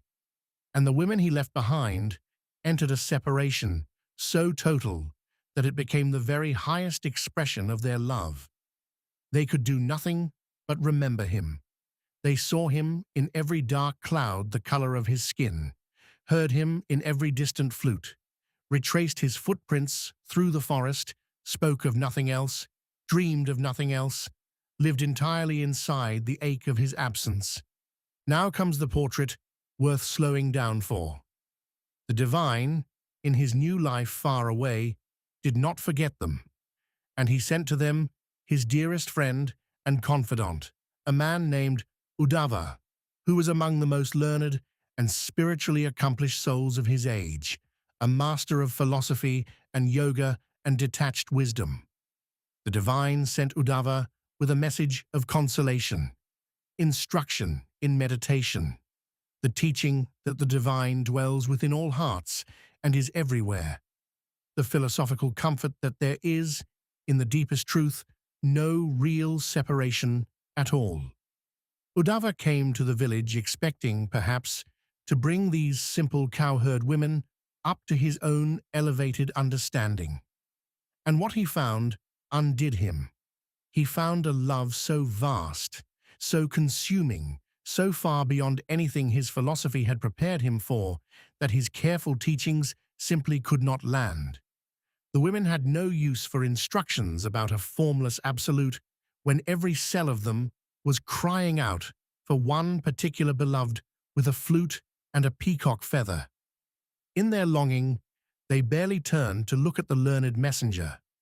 At one point, they poured out their whole hearts, not even to him, but to a passing bumblebee, mistaking it for a messenger from their beloved, reproaching it and pleading with it and confessing everything. And Uddhava, the scholar, the yogi, the man who had come to teach, was humbled to the ground. He understood, watching them, that these unlettered village women, in their agony of pure longing, had reached a height of love that surpassed every sage and every realized soul he had ever known, including, he confessed, himself. The great knower of the formless absolute found himself praying that he might be born again as anything at all in that village, even a blade of grass, even a humble shrub by the roadside, so that someday the dust from the feet of these women might fall upon him, and a particle of their love might touch him. That is the portrait, and it carries the deepest reversal in the whole book. Knowledge, at its very highest, takes one look at love, at its very highest, and bows. Out of this, out of the village women and their unbearable, glorious longing, the teachers drew a principle so important that they returned to it again and again, because it turns out to be one of the most useful things in the whole book for an ordinary practitioner. The strange discovery that absence, fully felt, can hold even more love than presence. What the summit teaches the beginner. Now, a caution and a comfort, because this summit can intimidate or even mislead a beginner. The caution first. The tradition is severe, genuinely severe, about people who reach for this highest, most intimate relationship cheaply, who hear about the love of the cowherd women and try to imitate its outer forms, while still riddled with ordinary lust and self-interest. The teachers have a sharp name for such impostors and warn against them repeatedly, because to drape the language of the supreme love over the unchanged cravings of the ego is not devotion, but its counterfeit, and a dangerous one. The conjugal relationship is the summit precisely because it is the purest, the most selfless, the most completely surrendered. And you cannot fake your way to the most selfless love while still secretly serving yourself. The summit is reached by climbing, not by claiming. One arrives there, if one arrives at all, only after the long work of the earlier stages has burned the self-interest away. And now the comfort, which is the more important of the two. You do not have to choose your relationship, and you certainly do not have to force yourself toward the summit. The teachers are clear that each soul has its own natural shape, its own particular relationship that fits it the way a hand fits a glove, and that the highest perfection for you is to fully realize your own relationship, whatever it is, not to wear someone else's. The peaceful sage who perfectly realizes peaceful adoration has reached perfection. The glad servant who perfectly realizes service has reached perfection. There is no failure in any of the five, only the failure of not loving fully at all. The five are not a ladder you must climb to the top to pass. They are 5 rooms in one house, and you are invited to find the room that is already secretly yours, and to live there completely. What the summit teaches the beginner, then, is not strive to become a great lover. It is something gentler and more useful. It teaches you the direction of all love. It shows you that love grows by giving more and keeping less, that it ripens as self-interest falls away, that the warmest love is the most surrendered love. Whichever of the 5 relationships is yours, you make it sweeter by the same movement, by wanting less for yourself and more for the beloved, until one day you notice you have stopped keeping accounts at all. That movement, from getting toward giving, is the single staircase that runs through all 5 rooms. You climb it wherever you happen to stand. The 2 faces of love: union and separation. Before we leave the 5 relationships, there is one dynamic that runs through all of them, and that the teachers considered so important they return to it again and again. It is the relationship between union and separation, between having the beloved present and aching for the beloved who is absent. We naturally assume that union is the sweet part and separation is the bitter part, that love is happy when together and merely suffering when apart. The teachers say something far stranger and more beautiful. They say that in the highest love, separation can be sweeter than union, that the longing of absence can intensify love to a pitch that mere presence never reaches. Sit with how counterintuitive that is, and then notice that you already know it is true. Think of how the absence of someone you love sharpens your sense of them, how every reminder pierces, how you find yourself loving them more fiercely across distance than you sometimes do across the breakfast table. Presence has a way of letting love grow comfortable, even a little dull. Absence strips the comfort away and leaves the love raw and enormous. The teachers observed that in the great lovers of the divine, the periods of separation produced the very highest flights of love, a longing so total that it consumed everything, a remembering so vivid that the absent beloved became more present in his absence than other things are in their presence. In separation, the lover does nothing but think of the beloved, speak of the beloved, see the beloved in every leaf and cloud. The whole self becomes a single act of remembering. And that, the teachers say, is love at its most concentrated. This is not a teaching about romance only. It is a teaching about the spiritual life, as most people actually experience it. Because the plain truth is that most of us, most of the time, are in a condition of separation. We do not feel the divine vividly present. We feel the absence, the distance, the dryness, the longing for a closeness we do not yet have. The ordinary spiritual assumption is that this is failure, that the dry, aching distance means we are doing it wrong.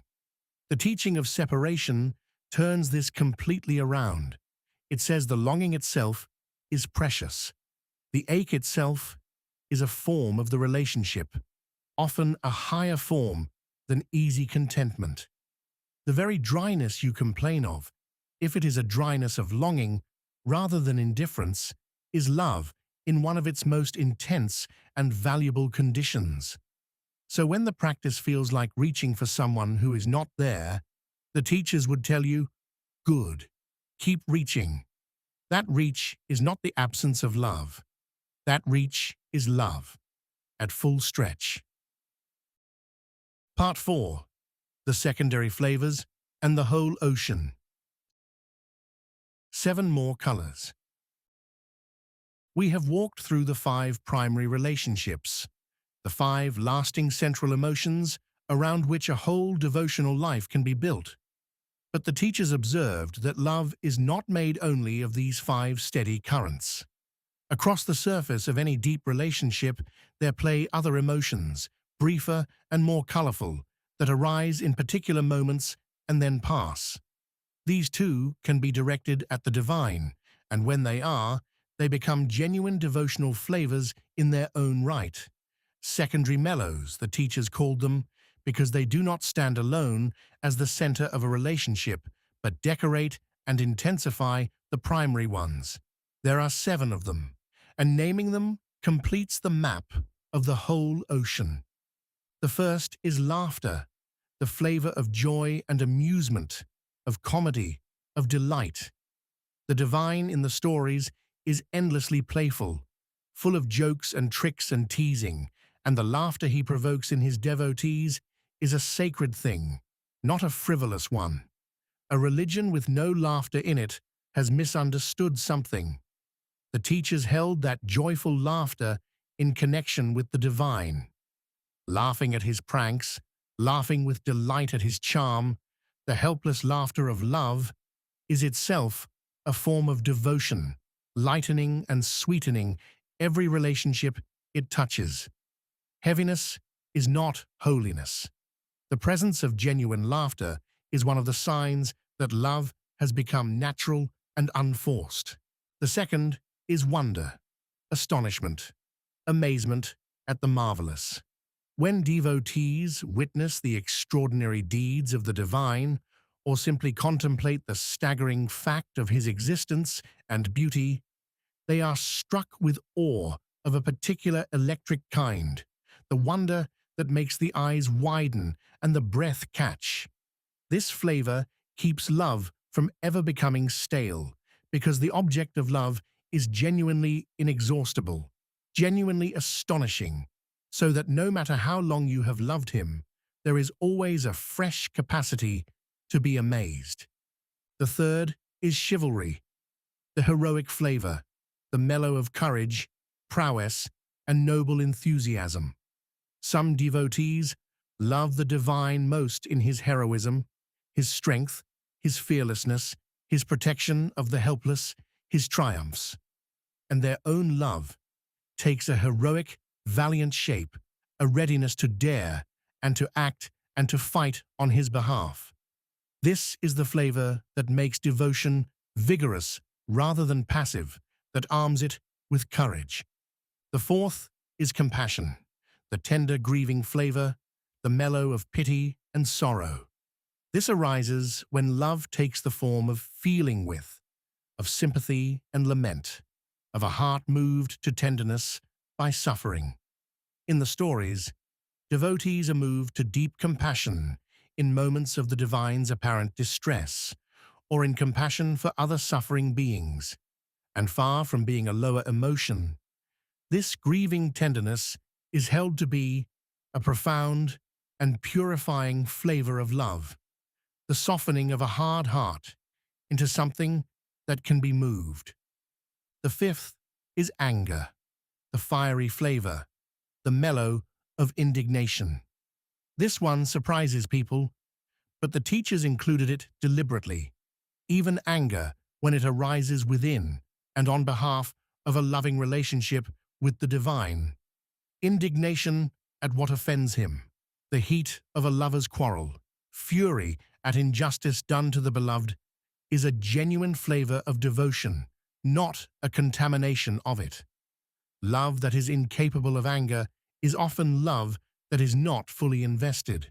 The anger of love is not the cold anger of the ego, it is the heat of caring. The sixth is dread, the flavor of fear, of trembling awe. There is a kind of fear that has nothing to do with terror of punishment and everything to do with the trembling that overcomes a small creature in the presence of the vast and holy, the fear that is closer to overwhelmed reverence than to fright. In certain moments and certain relationships, this trembling dread arises, and it too is woven into the fabric of devotional love. And the seventh is horror, the flavor of revulsion, of the ghastly. This is the rarest and strangest of the seven, the mellow that arises in connection with the horrifying or repulsive. The teachers included it for completeness, because the full range of human feeling, every last color of it, can be turned toward the divine and taken up into devotion. Nothing in the human heart is left outside. Even revulsion, in its place, can become an ingredient of love. 7 secondary flavors, then, decorating the 5 primary relationships. Notice what the full list means. There is no human emotion, not joy, not wonder, not courage, not grief, not anger, not fear, not even horror, that the teachers leave out of the devotional life. Every feeling you are capable of has a place. Devotion is not the suppression of your emotional nature into a narrow band of approved piety. It is the redirection of the whole of your emotional nature toward a worthy object. You do not have to become less of a feeling creature to walk this path. You get to become more of one, and to aim all of it home. To see how concretely these flavors live in the stories, take a single famous episode. The day the boy Saint Prahlada's tyrant father demands to know where this god is, that the child keeps speaking of, and mockingly strikes a pillar, and the divine bursts out of it in a terrifying half-lion, half-man form to defend his small devotee. Run the secondary colors through that one scene. There is wonder, the impossible form erupting from solid stone. There is chivalry, the divine arriving as a warrior to protect the helpless. There is anger, the blazing fury against the one who tormented a child. There is dread, the whole assembly trembling before a form so fearsome that even the demigods dared not approach. There is horror, the ghastliness of the destruction that follows, and threaded through all of it, in the heart of the watching boy, there is the steady, deep current of his love and his relief. One scene, and nearly every secondary flavor is present at once, each one decorating and intensifying the devotion underneath. This is what the teachers meant. The stories are not simple. They are full orchestras of feeling, and every instrument in the orchestra is ultimately playing love. How the flavors combine, and when they clash. Finally, the teachers turn to the way the flavors mix, because in real life and in the great stories, emotions rarely arrive one at a time. They blend, they layer, they collide. A scene of reunion carries joy and wonder and tender tears all at once. The teachers studied these combinations the way a perfumer studies which scents enhance one another and which ones spoil. Some flavors, they observed, are natural companions. They deepen and enrich one another when they mix. Friendship and laughter belong together. Parental love and tender compassion belong together. The heroic flavor and wonder belong together. When compatible flavors combine, the result is richer than either alone. The way 2 harmonizing notes make a chord more beautiful than a single tone. But some flavors clash. The teachers had a precise term for an incompatible mixing. Rasabasa, the spoiling of a mellow by combining it with something that contradicts it. The most jarring example is the intrusion of a reverent, distant flavor into a relationship of fearless intimacy, or the intrusion of ordinary self-interested desire into the pure, selfless love of the highest relationships.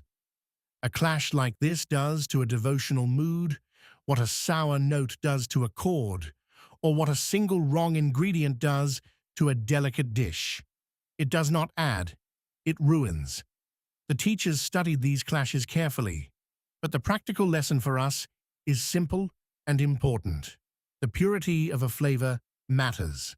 Love is not improved by mixing in everything indiscriminately.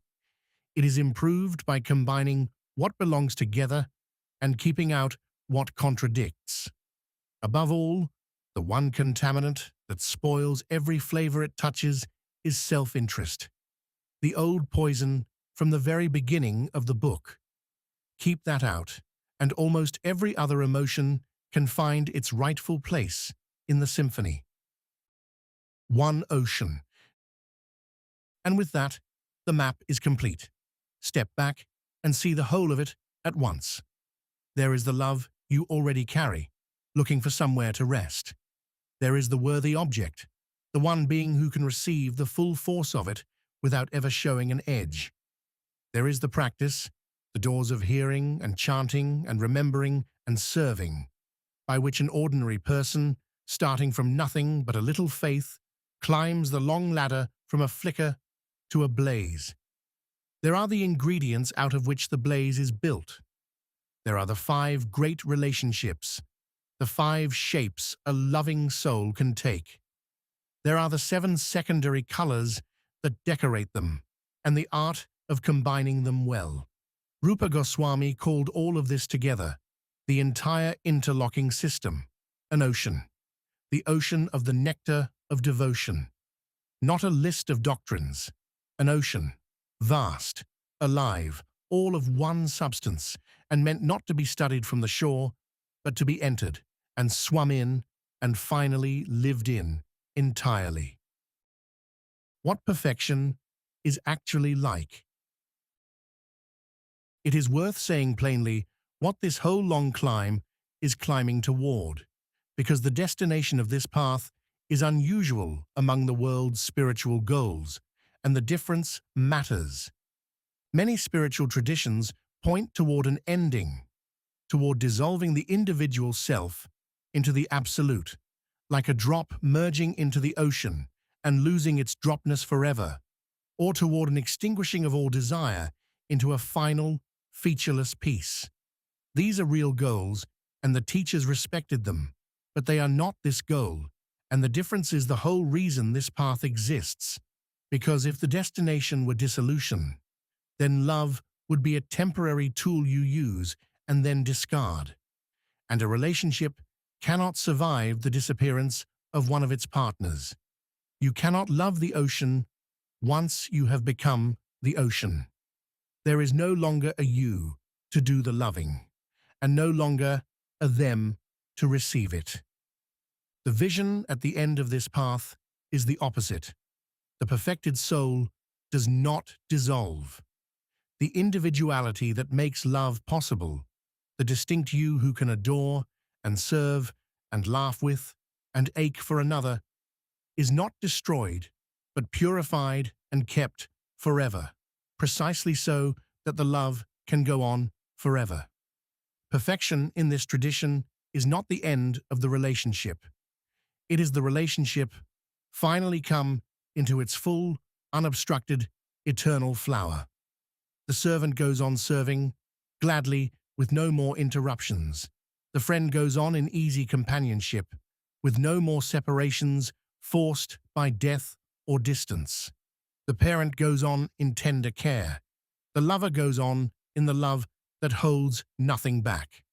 And the whole exchange continues to deepen, because the beloved is inexhaustible, and there is always more of him to discover and adore. This is why the practice and the goal are not 2 different things, but one thing at 2 degrees of intensity. The chanting you do as a dry beginner and the chanting of a perfected soul in eternity are the same act. Only the obstructions between you and the feeling have, in the second case, completely fallen away. You are not practicing now in order to win a different prize later. You are doing now, faintly and against resistance, the very thing you will be doing then, fully and freely. The seed and the flower are the same plant, and that means the joy at the end is not foreign to the joy available at the very beginning. It is the same nectar, the same amrita, only at the end, nothing is left in the cup but the nectar itself. The path in practice, a step-by-step plan. We have laid out the whole vision, the goal, the anatomy of devotional love, the 5 relationships, the destination. But a map is not a journey, and you asked, rightly, how do I actually walk this? So here is the path drawn as a sequence of concrete steps, each one built directly on the teaching of the book. They are not rigid stages you must complete in order before moving on. They overlap and feed back into one another. But they are a real order, and walking them in roughly this sequence is how an ordinary person, starting from nothing, actually arrives. Step 1. Settle the goal in your own mind. Before any practice, get clear about what you are after, because the wrong goal quietly corrupts the whole effort. You are not doing this to acquire mystic powers, or to feel calmer, or even, in the end, to be liberated from suffering. You are doing it to find the one place your love can finally rest without breaking, to reawaken your original relationship with the Supreme Person, and to live in it. Hold that as the aim. The other good things will come, but they come as side effects. The way warmth comes off a fire you lit for light. Begin by simply accepting, as a working premise worth testing with your life, that the restless love in you was made for an inexhaustible object, and that the rest of this path is just the route to it. Step 2. Get into the company of people who are already practicing. This is the very first practical move, and the book ranks it as the most potent of all the practices for a reason. You become like the people you stand near. A tender new resolve cannot survive alone in a cold wind, and the whole world around you is organized around the flickering tastes, pulling steadily the other way. So find the others, a temple, a community, a circle, even a small, steady friendship with someone further along. Sit with them, eat with them, hear from them. Let their warmth do to you what fire does to cold metal. Almost no one in the history of this path lit themselves. They caught it from someone already burning. Step 3. Take shelter of a genuine teacher. From that company, the book says, the natural next step is to find a true guide, a spiritual master, and to formally accept their guidance and instruction. The book is exact about what makes a teacher genuine, and the test is worth applying carefully, because this is named as the single most decisive choice in the whole spiritual life. A real teacher has actually realized what the scriptures teach, not merely memorized it. Their character holds up under honest scrutiny. They themselves practice what they instruct, and they have genuine mastery over the 6 restless drivers, the cravings of the tongue and the body and the belly, and the pulls of anger, the racing mind, and idle speech. Someone with those under control can guide you. Someone without them, however large their following, the book bluntly calls a fool. Choose slowly and choose well, and then trust the hand you have taken hold of. Step 4. Begin the daily practice and make it regular before you make it deep. This is the heart of the program, the thing you actually do every day, and the book's word for it is sadhana, regulated devotional service. In the beginning, you do it by discipline and schedule, whether or not you feel anything, because the feeling is precisely what the discipline is meant to grow. A workable daily shape, drawn straight from the book's own emphases, looks like this. Rise early, before the world's noise begins, and give the quietest clearest hours to practice. Chant the holy names every day, a fixed, committed amount, the same amount each day, attentively and without offense. The great chant of the names turned over and over until it becomes the floor your day stands on. Hear or read the sacred texts every day, even a little, so that your mind is steadily refilled with the right images and the wrong ones are slowly crowded out. Offer your food to the divine before you eat it, and take it back as something sanctified, so that even your meals become part of the relationship. If you are able, honor the form of the divine in worship. And through the rest of the day, follow the template of the King Ambarisa.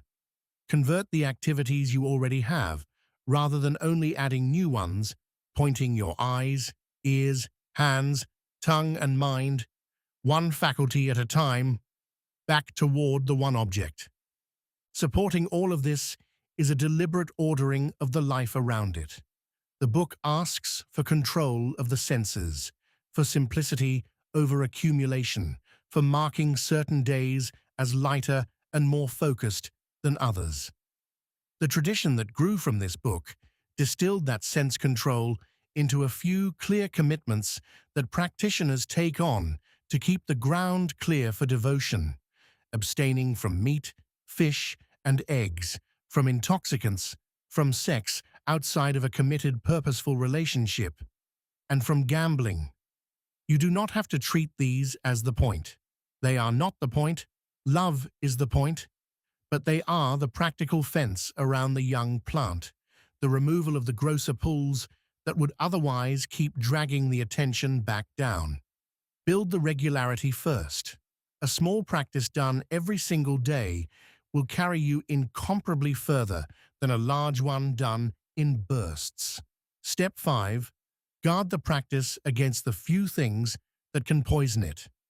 Devotion, the book insists, is robust. Almost nothing can spoil it, except a handful of attitudes, gathered especially around the chanting of the names. So watch for these.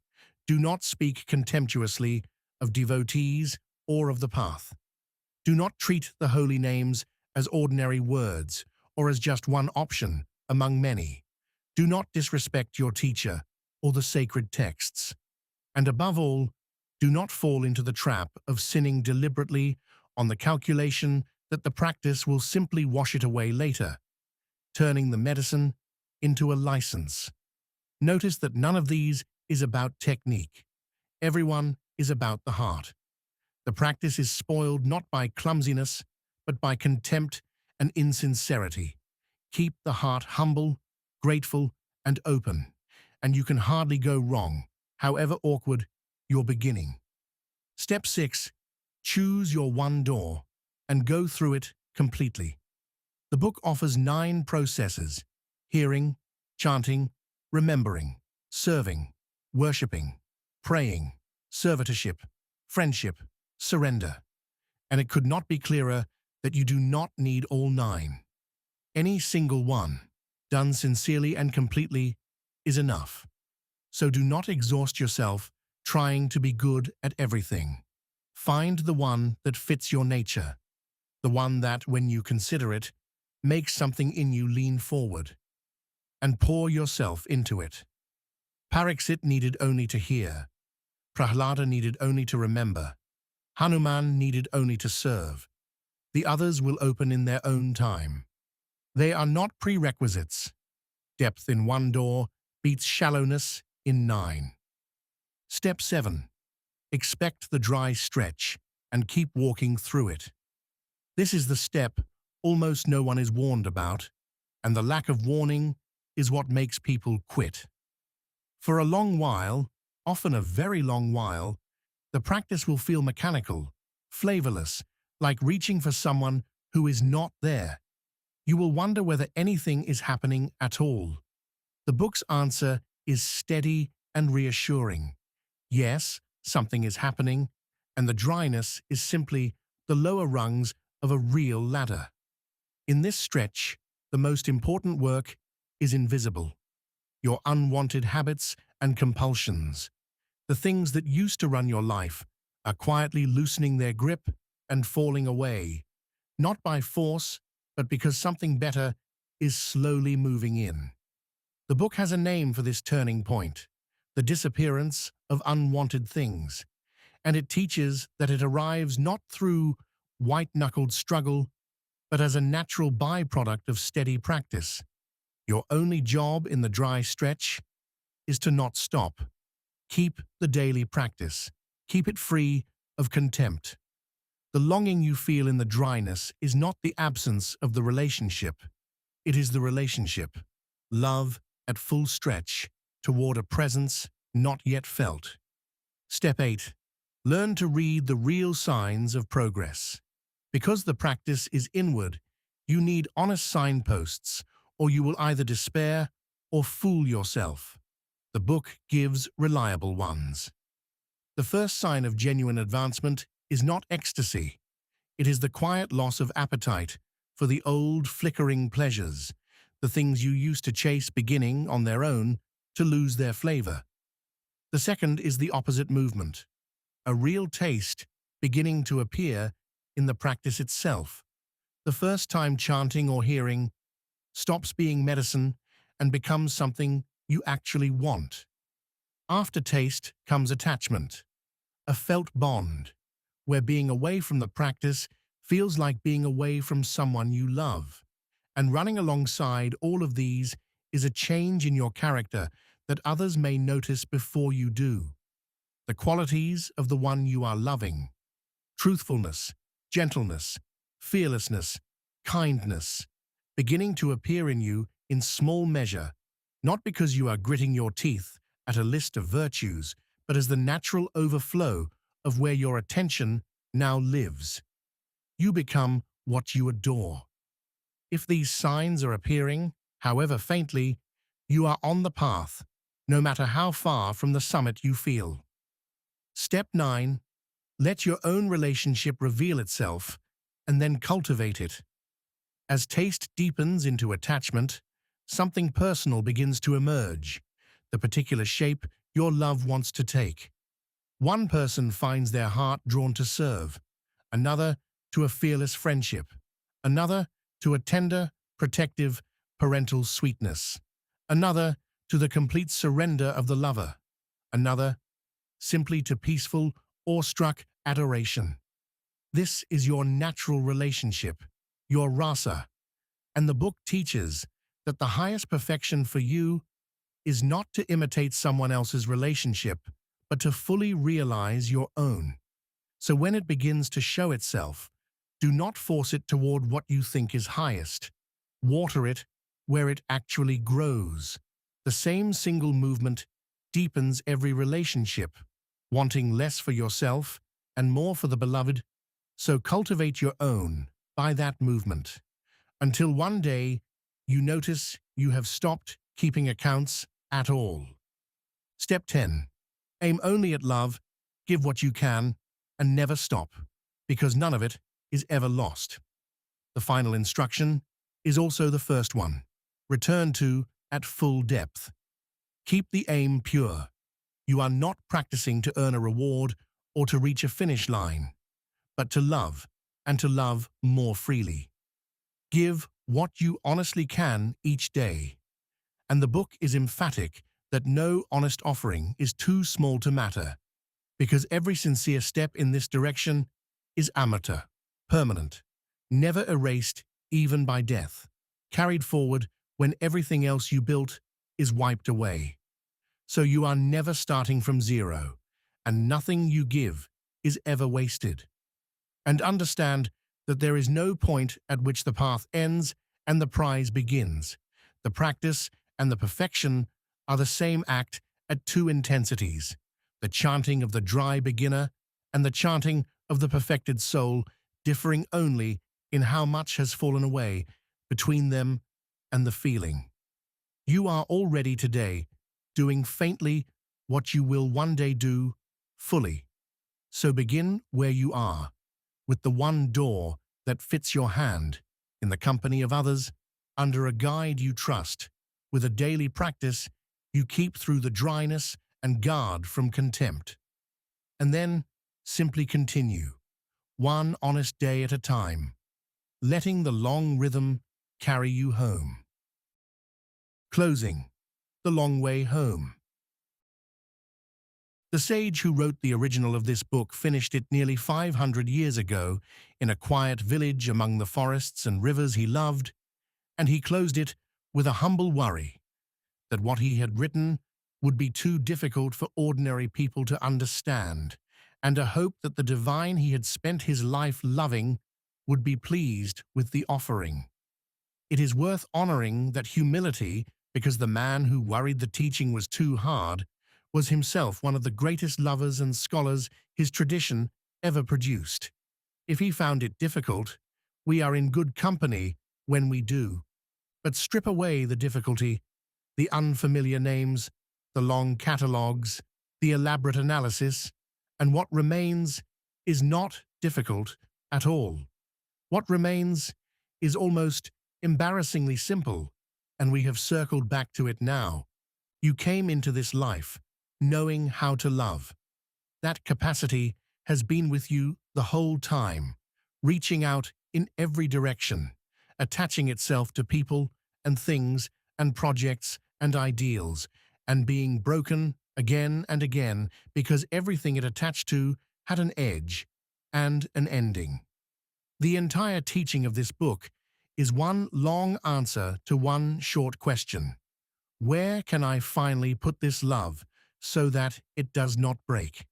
And the answer it gives is that there is a worthy object, a person, the tradition insists, not a force or a vagueness, but a person of inexhaustible beauty and charm, who can receive the whole of your love and return it without limit and without end.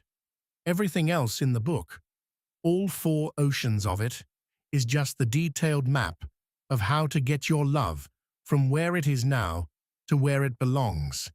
And here is the last and most freeing thing, the thing to carry out of all of this. You do not have to arrive at the summit before any of it counts. The path itself is already the destination, in miniature, from the very first day. The teachers were unanimous on this. Even a small beginning in devotion is permanent. It is amrita, the nectar that does not die. The ordinary loves we build are erased at the end of a life, every one of them. But the smallest sincere step in this direction, a single morning of chanting taken with an open heart, one story heard with real attention, one act of service done with love and not for reward, is never erased. It carries forward. It is the one kind of wealth that death cannot touch, so nothing you give to it is ever wasted, and you are never starting from zero, no matter how late you begin or how clumsily. The practice does not ask you to feel anything in particular at the outset. It does not ask you to believe more than you honestly can. It asks only that you begin, and that you keep the beginning free of contempt and free of the cold calculation of what you will get out of it. Begin where you are, with the door that fits your hand, hearing or chanting or simply remembering. Do it without performance and without despair when it feels dry, because the dryness is only the lower rungs of a ladder you are genuinely climbing, and the longing you feel in the dryness is itself the relationship, love at full stretch toward a presence not yet seen.